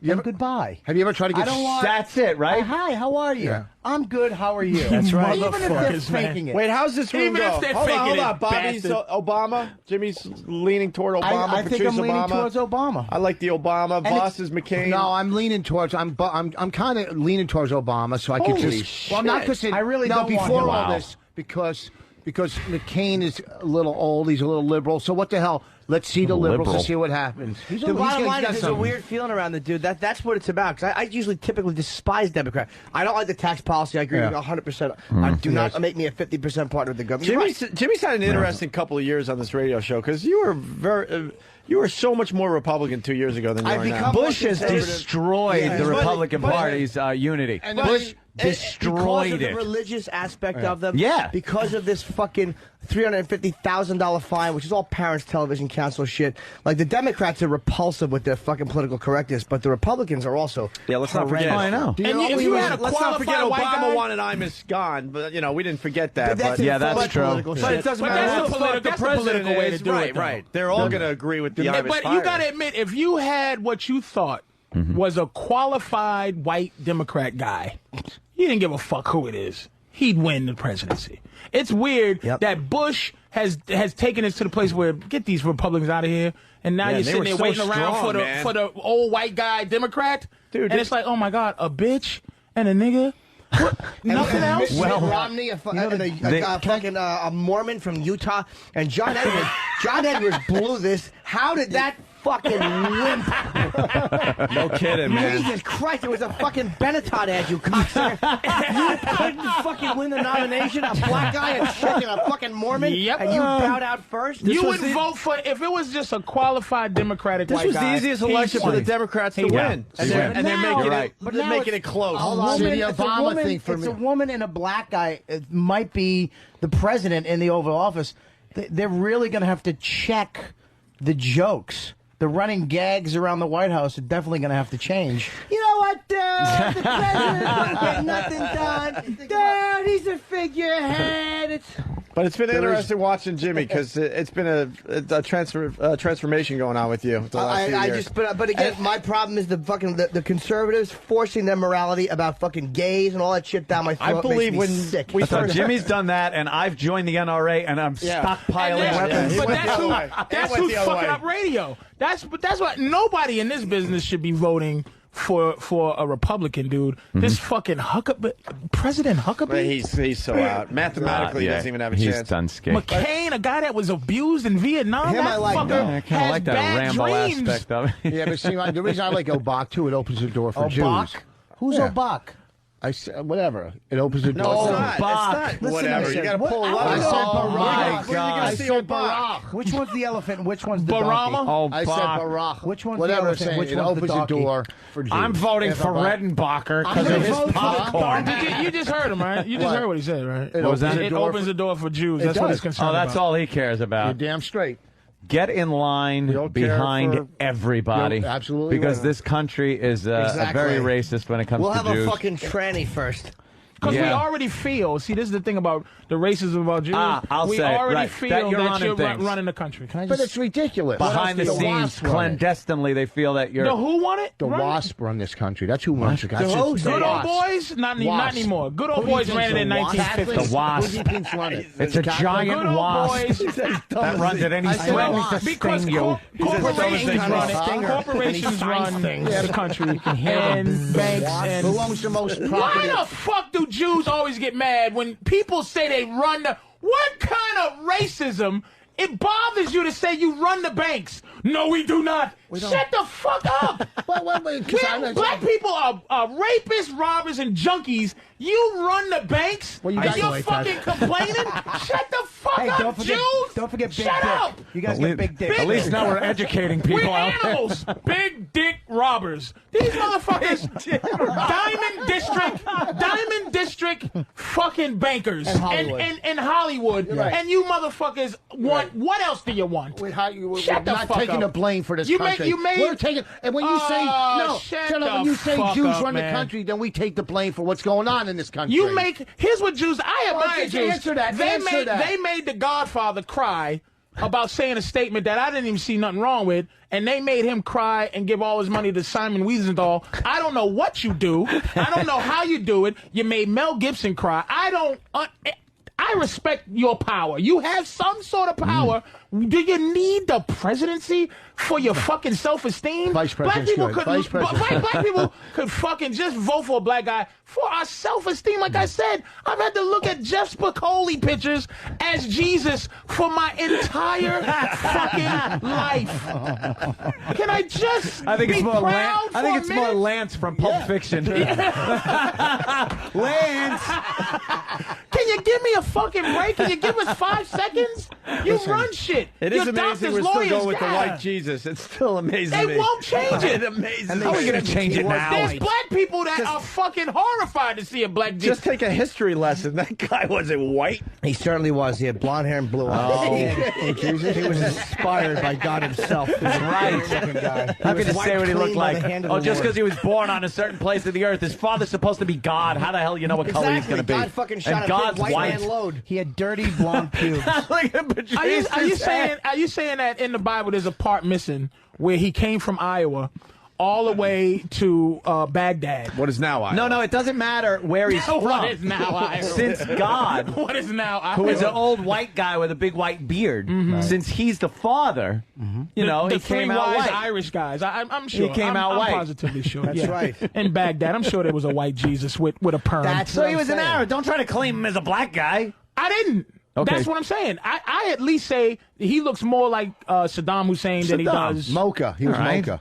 Yeah. Whatever Well, makes if you you feel highlight better. Saddam's hair and He looked like straighten his Sam. beard. He looked like our own Sam. Curly hair. He had feet of bronze. And I mean, we don't Maybe they were complain just too much dirty. about Feet of that. bronze that could flick quarters off of Maybe them the when he feet was of young. bronze were dirty. That's what he meant by that. Christ didn't wash his feet. He was busy. We don't complain a lot about white Jesus. It's not often you hear just the black Israelites complain about black. Yeah, they black complain about but that. the average black person is so used to looking at white Jesus and so afraid of God. Black people are so afraid of God that we're not going to fuck around with God's image that we've seen all this time. But at least, you leave Jesus alone, and we have left alone the fact that, especially over the past 20, 30 years or so, black people have tried to lay claim to every single invention made. Yeah, we've really. I'm getting a little tired of hearing during Black History Month how this motherfucker invented the stoplight. That's right. Is that not? I don't know. Now what are you going to do? Just pass right through it and fuck this nigga technology and kill somebody? We help you white people live. That's how we invented it. Lord and Jesus, how do we keep white people Growing alive? up in school, all I knew was Peanut Man. Yeah. I didn't have to deal with anything else or remember anyone but Peanut Guy. And now it's How stoplights. about Charles The Drew? filament for the light. He was helping Edison How about behind the Charles scenes. Drew to fucking help him cure his fucking AIDS every time he fucks a How about, transvestite? there you go, one of that. The heart transplant guy. Thank you. I understand, but Jesus. There's always a black guy who I am so invented it hyper that right we now. I stole. drank like 6 cups of coffee backstage. I feel like I'm talking like a McDonald's hamburger tonight. We could all unite in our hatred of Jimmy's act. It's time to unite. Hold hands, black Jew, white, racist. Racism goes out the window when Jimmy's doing his Let's all get on board. He needs earphones. What? Quick break. Oh. Don't do a double on me. A quick break, and we'll do some Jimmy audio and get the fuck out of here. But it's got to be a quick break. It has to be. It's the Opie and Anthony Show. Dude, let's go! Just hilarious. I'm sorry. Yeah. Really funny. If I could use the word, I would. Not that word. Really awful, too, by the way. I'll acknowledge that. I lost my thought. I'm sorry. Opie and Anthony. It's the Opie and Anthony Show.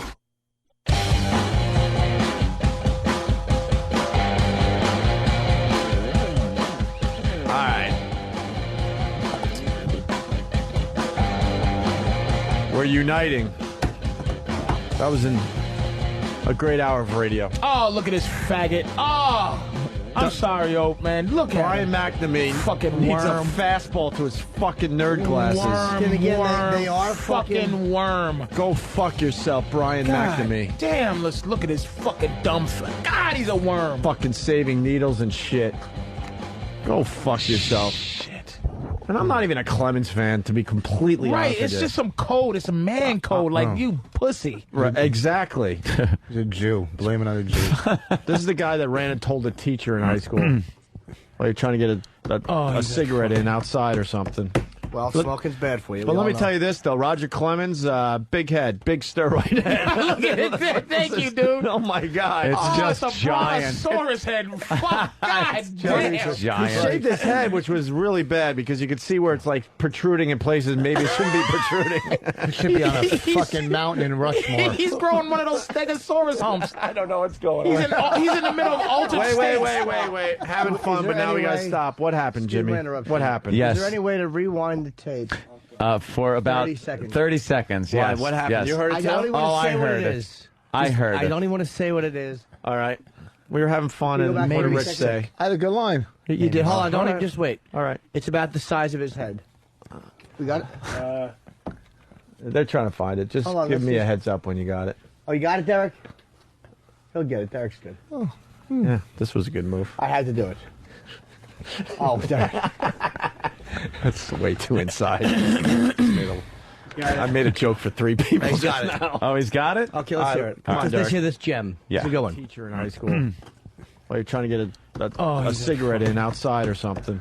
Well, smoking's bad for you. But let me tell you this, though. Roger Clemens, big head, big steroid head. Look at it. Thank you, dude. Oh, my God. It's just it's a giant. brontosaurus head. Fuck, God damn. He Giant. shaved his head, which was really bad because you could see where it's like protruding in places maybe it shouldn't be protruding.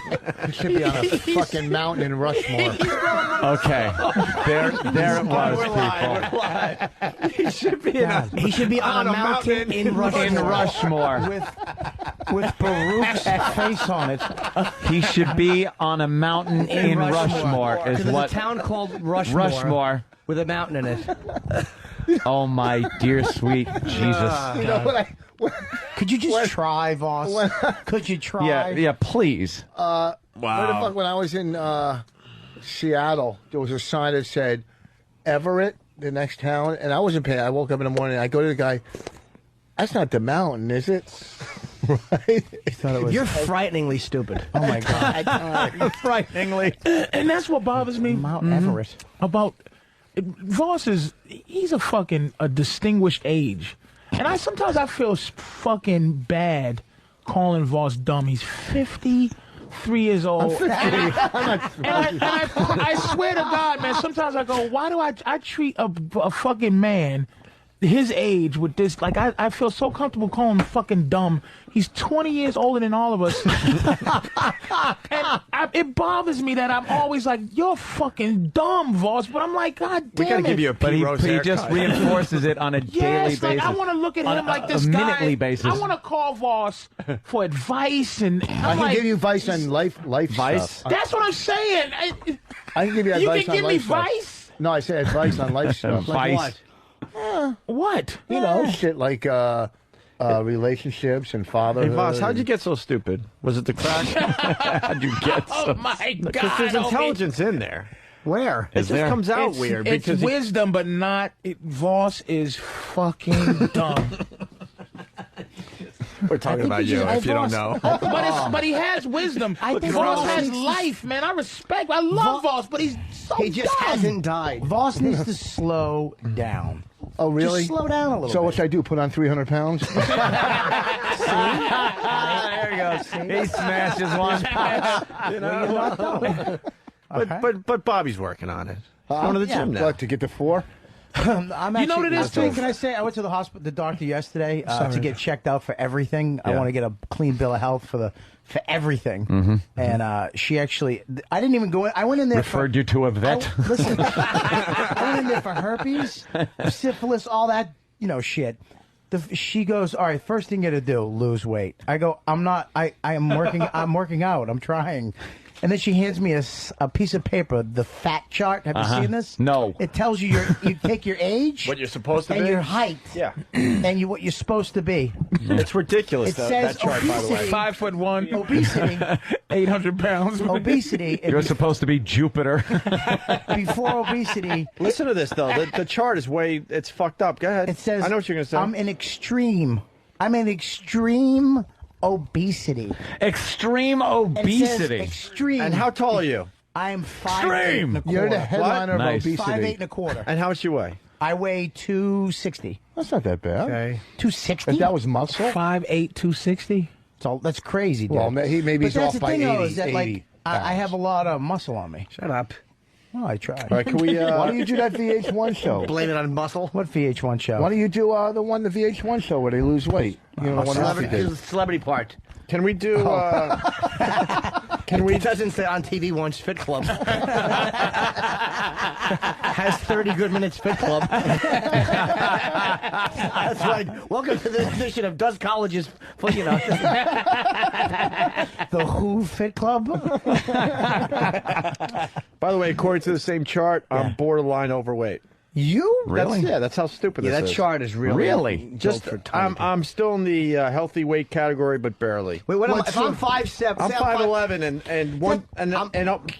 I'm about 170, and Colin Quinn is actually so I just make it to the healthy weight category. Quinn, 1 more pound, and I'm on the I'm officially overweight. Well, I'm 5'6.5". 5'6.5", about 155, 153. Yeah, where's that chart? Because Colin Quinn is actually fatter than me up top, looks fatter than me, but he actually weighs less than me. He weighs 230. He's got skinny legs. He's got skinny legs. Ostrich what legs. are you, Jimmy? About say between 5'6.5", 5'7". 5'6". No, I'm not 5'6". I'm a little taller. And I'm 5'6", people. 153. You just lost 2 pounds. Wait, how much you weigh, Jimmy? My dad was taller than me. You're that large. I was tall, but he was tall. 155? Yeah, 155. You're like me. You're just about overweight. Just about. You just make it. Let me see this. How you doing? Oh yeah, let's get to the tape. Fuck this. All right, Jimmy's first TV appearance 11 years ago. Can you tell I am so hyper right now? I drank like 6 cups of coffee backstage. I feel like I'm talking like a McDonald's hamburger tonight. You know? No wonder women don't like me. It is not sexy to be this hyper on a date. You know, hi, how are you? Get away from me. You look like Cousin Ed after chemotherapy. You know? Oh, God. I would love to make love to a woman who is just as hyper as I am. That would be worth filming. You know, ding, I can't sleep. Oh, he's killing with that horse shit. That's your third comparison bit throughout the set. Oh my God, he really is, man. Yeah. Is this a theme of Cousin It? He's chewing his finger and everything. Are you performing on the Yellow Brick Road right now? Is that why you're doing so well? You stink. That became your punchline for every joke. The Hambler burglar, Cousin It. That was Norton. We used to get him on that formula. It was take something and add a terrible disease to it. And you have to wait. Then you have to My slip feet in look like a thing with AIDS. So, what? You have to slip in it, and then you have to die, and then you have to go. I wish I'd slip in a puddle of that set. That's what you. Why, Rich? Why? Let's go back to it. Keep going. Keep going. So it was swing and a miss. You know, you should be on a mountain. We weren't even sure. Hold on. But the observation, we weren't even sure if it was a swing or a miss yet. You didn't even give it a chance to sit there for a second. This show was a destruction of Voss's confidence. That's right. What did you say? I didn't hear what you said. I just shit on you. What did you say? I didn't hear you. I was fucking shitting on you for no reason. I'll be very honest. What'd you say? Your eyes gave away, Jimmy. Why did you just sound like you're sick just now? Did you just? I didn't hear Jimmy's eyes gave it away. I don't know, people. I really like it. Sometimes people, I don't hear what people say. Oh, you really do sound like a fairy. All right, let's get back to the tape. Oh, please. We're trying to get Jimmy's some so more. uncomfortable. He's chewing on his finger. He's like he's really uncomfortable with We got to it. kind of go into the speed round. Really making me cringe. The only reason is because they're going to cut us off because we haven't taken many breaks. I think we got another 10 or 15 in us. Yeah, but let's- after that, it's pushing it. I am so lonely. Any hookers here? No, I don't get hookers. I don't understand in this day and age, why is prostitution illegal?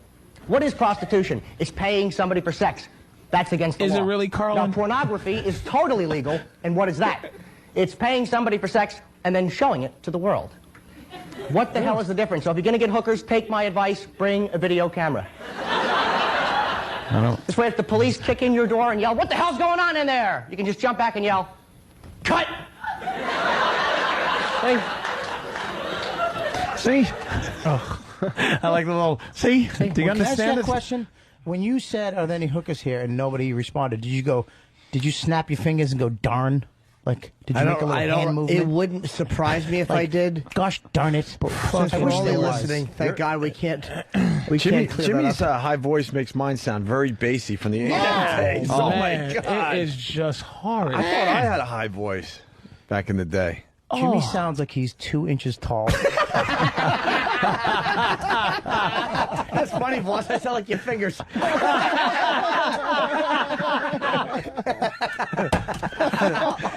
I'm trying. There's something that he sounds like, but I can't get the exact. It's just Urkel. It's motherfucking Urkel. Yeah, it's just well. It's somebody who's trying too hard. He really is. That's what it is. He Somebody's wanted to represent the rest of these Jersey hacks. He wanted to show Bob Levy, I can do it. And you actually told your jokes like you were reading off a cue card. Are there any hookers? I don't know why it's illegal. If you can down porn, you should be able to fuck porn. Shut up. And that voice should never make points. Breaking news. This should only go knock knock. That's a knock knock. Who's their voice? Breaking news. Andy Pettit misheard our conversations about HGH. That's what Clemens. Fuck Clemens, man. He didn't hear him right. That's okay. Boy. Could happen. Oh, God bless him for taking this all the way to the end. He's not going to flinch, this Clemens.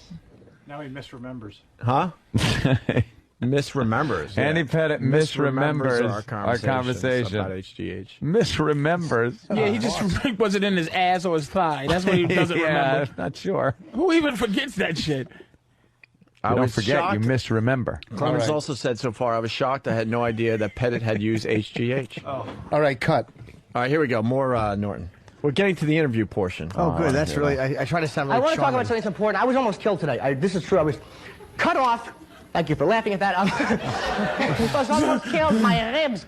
I was cut off by a tractor trailer. Now I have an airbag. Stop it. What was that? What did you just say? I think I improv'd.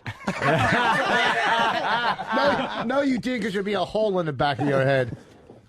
He killed him. Why can't you just... It was all on Jimmy.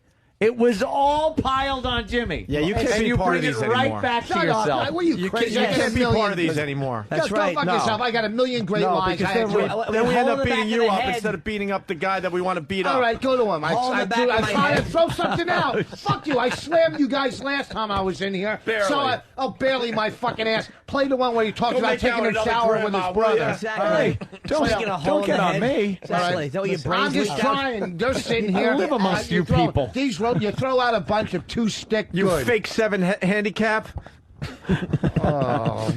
Go ahead, keep. I just want to hear. Well, boss cheats, and then he says he shoots under 80. It just I needs don't to be fucking said. cheat. Are you crazy? I've played enough golf with you. I never cheat. What, Bob? You don't tan either. It's just the sun out all the time around you. Yeah, exactly.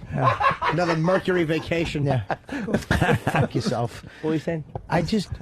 When you fake laugh, that little, was that? You heard that too, but yeah, That's nerves, right? Yeah, it's nerves. got to be No, nerves. it wasn't nerves. Can't be nerves. It was. Let me tell you what it is. Norton is known now to be little mean guy, little mean crazy guy. Before, he wasn't sure that people weren't going to accept any of his little so-called horseshit edgy material, so he had to give him a little laugh to say, I was trying to be funny. It's the same as the guy that does this. It was the same thing. It's the fear of silence after a punchline. It was the same as the guy goes, did you hear that? Like, I went down there, and it was Tuesday. You guys know what I'm talking about? Listen, are you explaining that to? Who are you to the explaining audience? that Who are you explaining To the that people to? listening, because they don't know the comedians. But also explain that you stink. No, but I mean, I mean nothing, helium voice. Jimmy's making a really good point. Yeah, One thing Jimmy brought. Silence. Jimmy brought a great thing to our radio show, because when we bombed doing our shit on the air, we wanted to cover that up. It was so uncomfortable. We wanted to cover it up with fake laughter or just move on immediately. And Jimmy taught us how to just slow the fuck down and enjoy the bomb, enjoy the uncomfortableness. Yeah, I was scared of the back then, offending people. Yeah. But that's why it's interesting. Back then, you were you were nervous. He wanted to fill up the dead space. He wasn't comfortable. Right. So that little. Why would you be? How does it go? I don't remember. Just try. No. Just try to do it. Why don't we just play it on tape? Why would you be so nervous? He was almost killed. My ribs. I was cut off by a tractor trailer. I'll tell Now you. I have an airbag. I was doing the audience because they laughed and I was almost killed. So I was trying to be really funny and off the cuff. Is that where Frunkus came from right there? No. That sounds very Frunkus-y there. Frunkus is only a year or two old. Ribs. I was trying to do the character. Frunkus. 2 years old. I was good. All right, let's try to get to You this. little bastard. Cut off.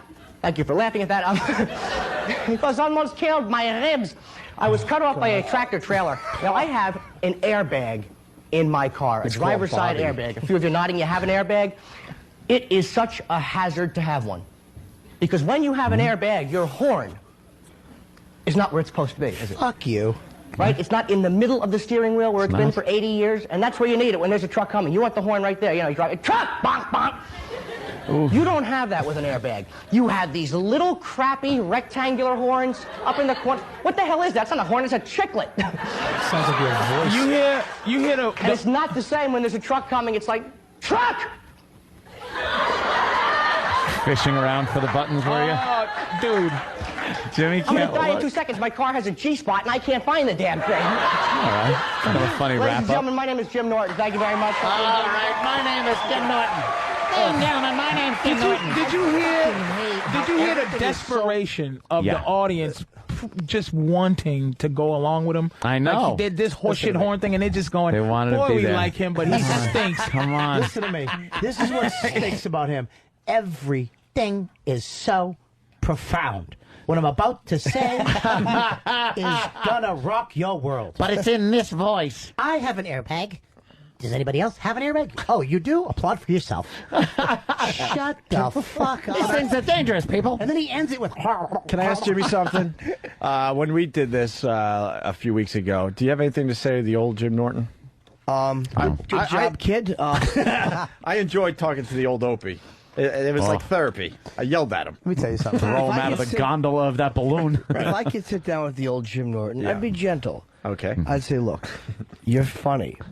Stop being such a worm and begging. It's embarrassing. You are begging. You're humiliating yourself. If a joke doesn't get a laugh, so be it. Bask in the silence for a moment and move on. Patrice wants to say that to the Jim Norton now.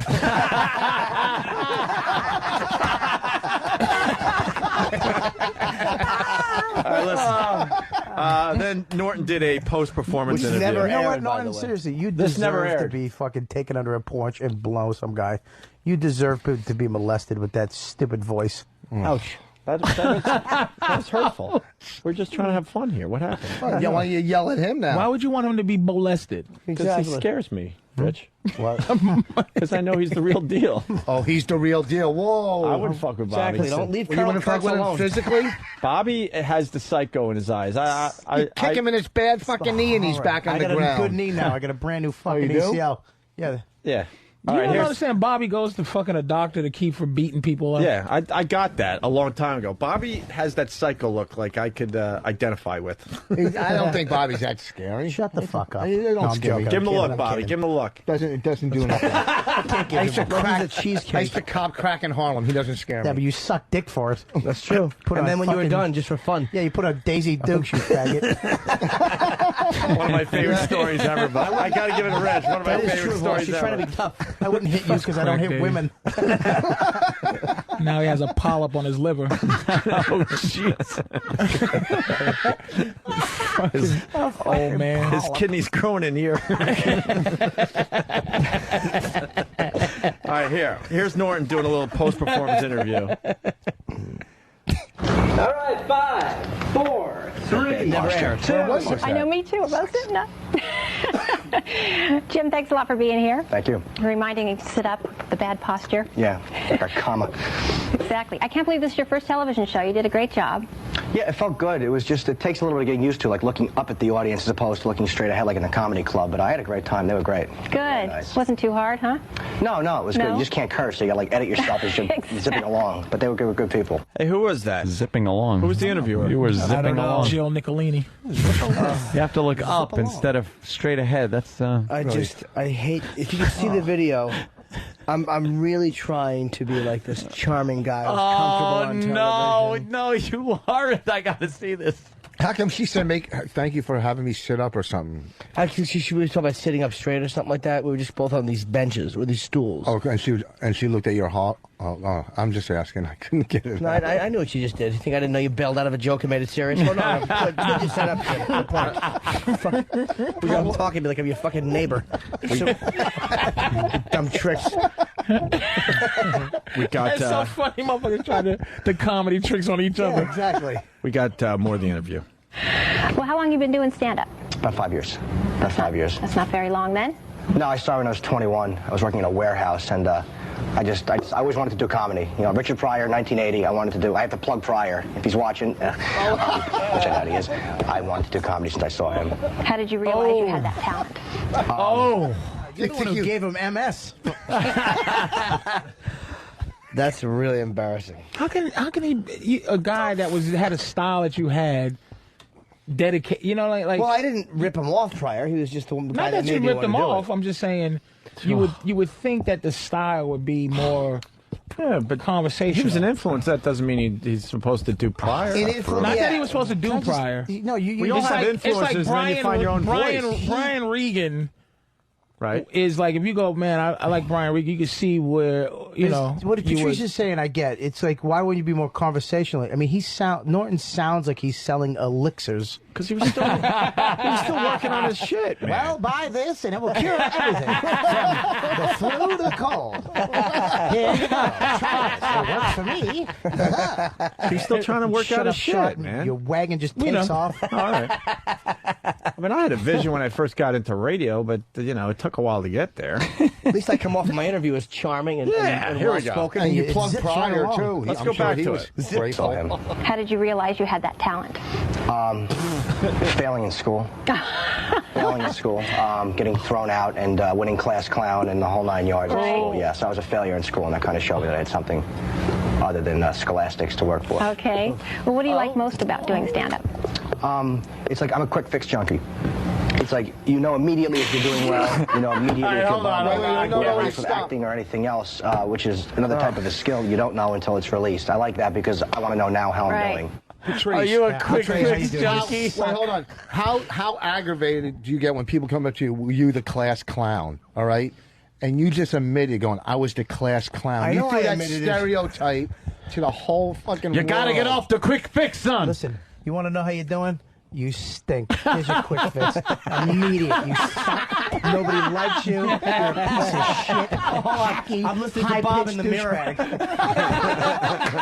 Positive affirmation. Dude, you're garbage. Your therapist doesn't even like you. Dude, you deserved it. You spun that around quick, didn't you? He certainly did. He zipped that one right around. He's a quick fix junkie. Lungs are crazy. Finally, the last part of the interview. Mercifully, you mean? What do you like least about it? Being judged by an audience.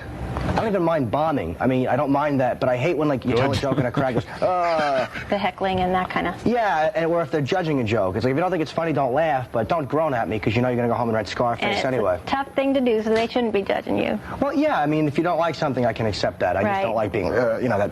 I got what you're saying. Yeah. No, you don't. Where do you get your material from?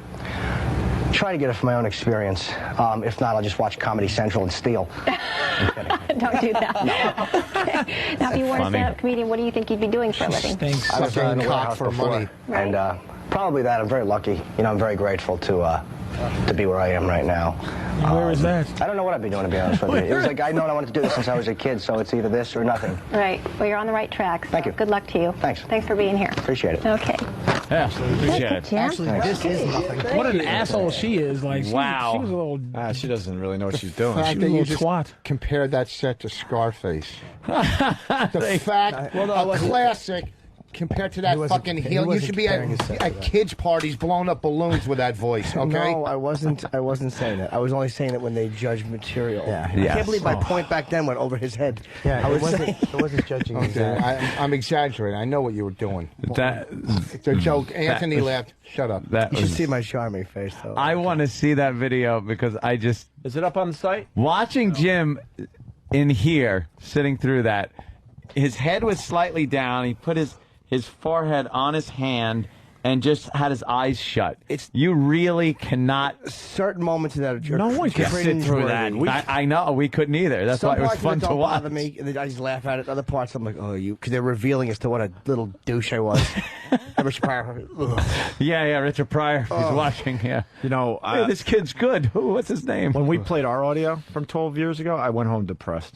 I really thought I had something 12 years ago. I had nothing. Oh my God, I went home depressed. Yeah, but he grew. I'm glad you said that, Opie. I'm not even fucking kidding. No, but I'm glad you said that. In comparison, that was Opie's way of saying, "Hey, we all stunk when we was younger." Yeah, that's fair. You stunk. I did more than all of us. It wasn't. No, no, I will not accept the ending of that. We can stop it with "I stunk," but not more than all of you. All right, listen, we got to do line of the day. Don't look at me, you cocksucker. Why? Can't I look at you? You're right here. How do I not look at you? Everywhere I look, there you are.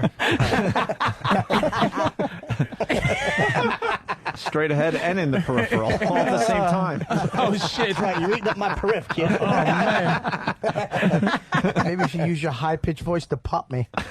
What? Hey. Oh.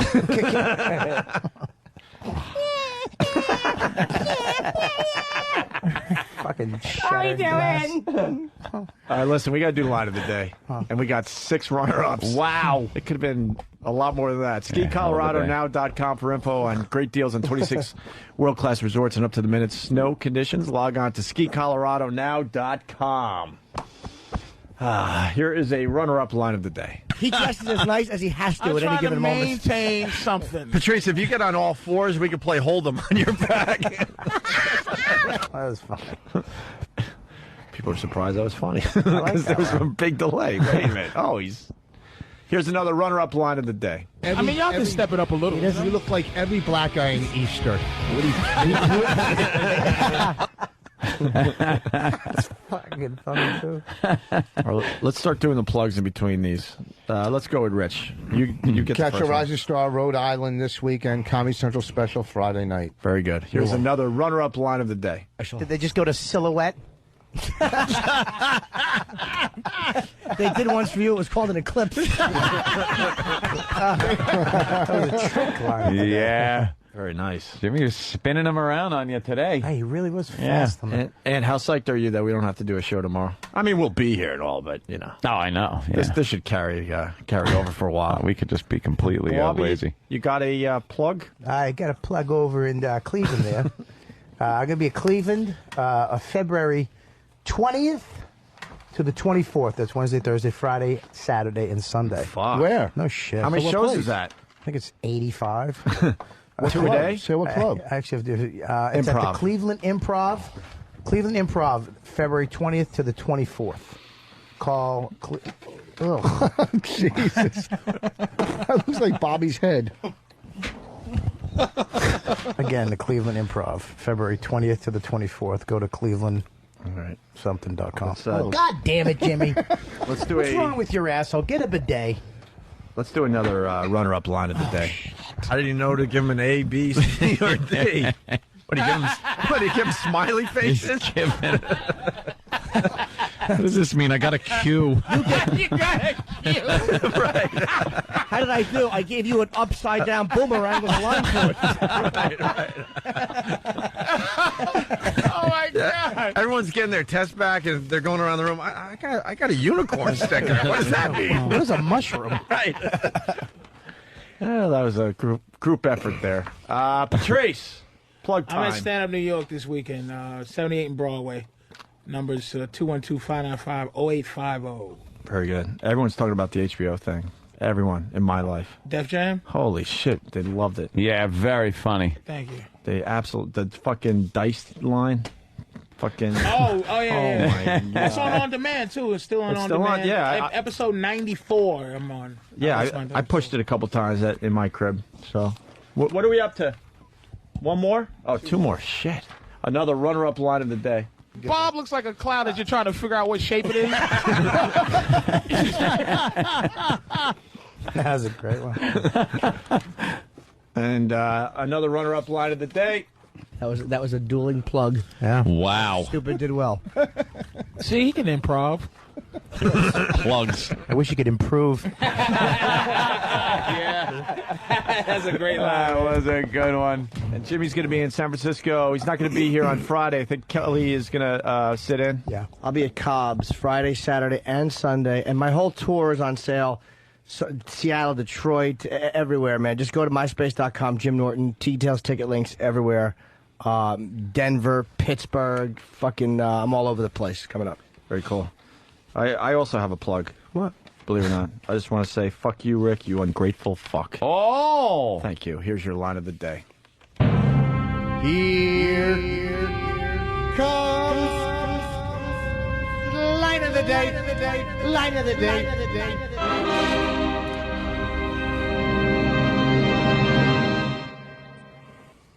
Tempur-Pedic pillow. That's a good one.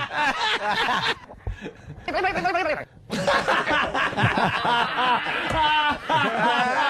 a good one. Oh, good. That was the Hamburglar.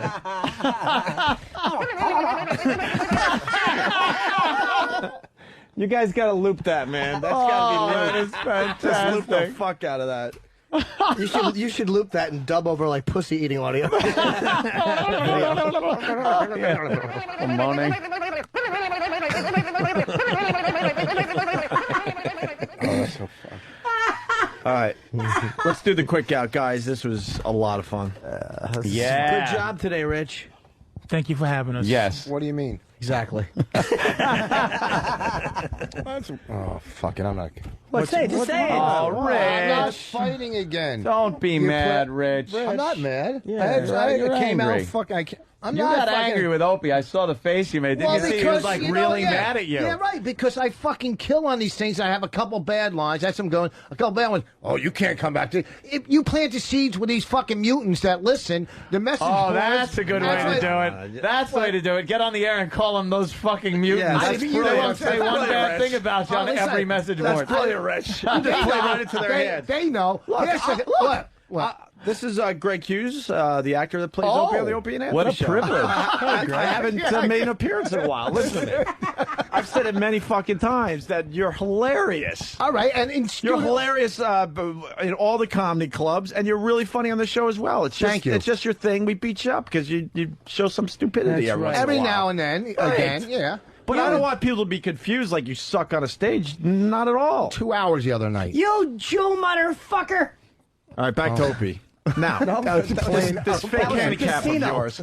Huh? This fake handicap of yours. We're going to discuss this on a later show. Fake handicap, you mean this retardation? It's real. His baby This guy, Oh my God! this guy loses his ball. He'll look for it No for an hour. fucking way, He'll man. find a ball that obviously was hit in the woods in 1979. You're fucking crazy. All of a sudden he's playing a different brand of ball with a fucking scar in it, and he's claiming it's his ball so he can give his 9 handicap. Are you crazy? First of all, I got a 13. You're fucking nuts. Jesus.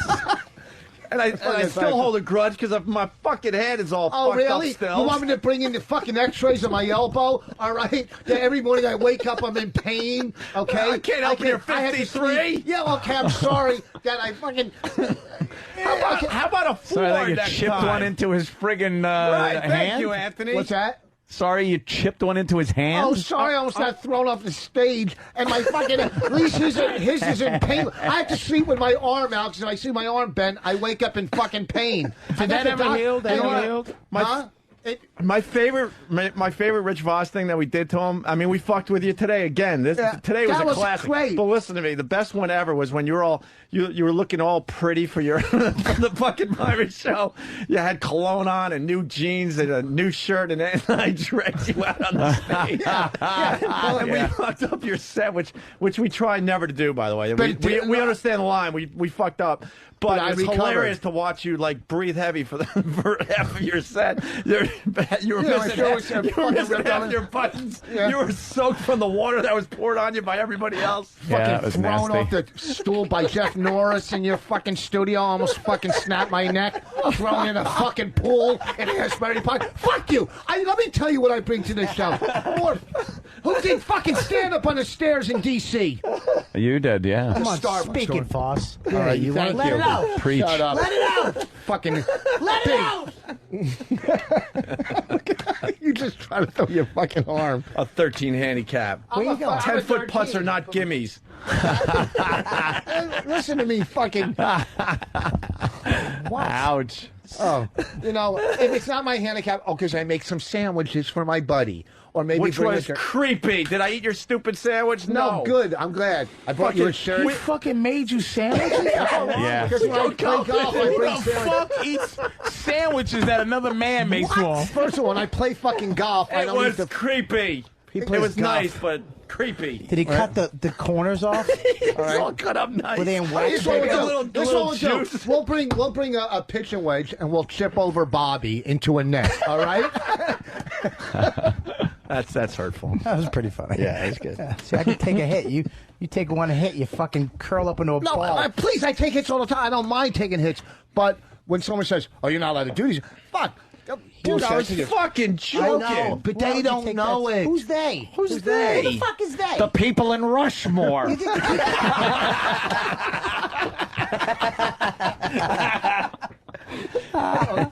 People that speak Brazilian. How do we deal with Rich, stop reading that shit. That's what makes your life a lot easier. Just stop reading that shit. He thought Mount Everest was in Seattle. There's no way to combat that. Like, once you realize that, you understand. First of all, he didn't think Mount Everest was in Mount Everett. And he thought there was a Mount Everett. He wasn't even thinking about the Everest that it could have been. Oh, no, he was thinking of the major. Wait, where was Bobby appearing that weekend? You know what, Anthony? I love you, Bobby. You know what, though? You're not really... You have, like... Your body, Anthony, is like a retired astronaut. Oh, shit. So why don't you go to the gym? I'd rather be this than that. He's got guns. Show him your guns. Show him, man. Yeah, but look at Show your him. guns. Exactly. That's a zip gun. You know what? I've seen B. Arthur has the same arm.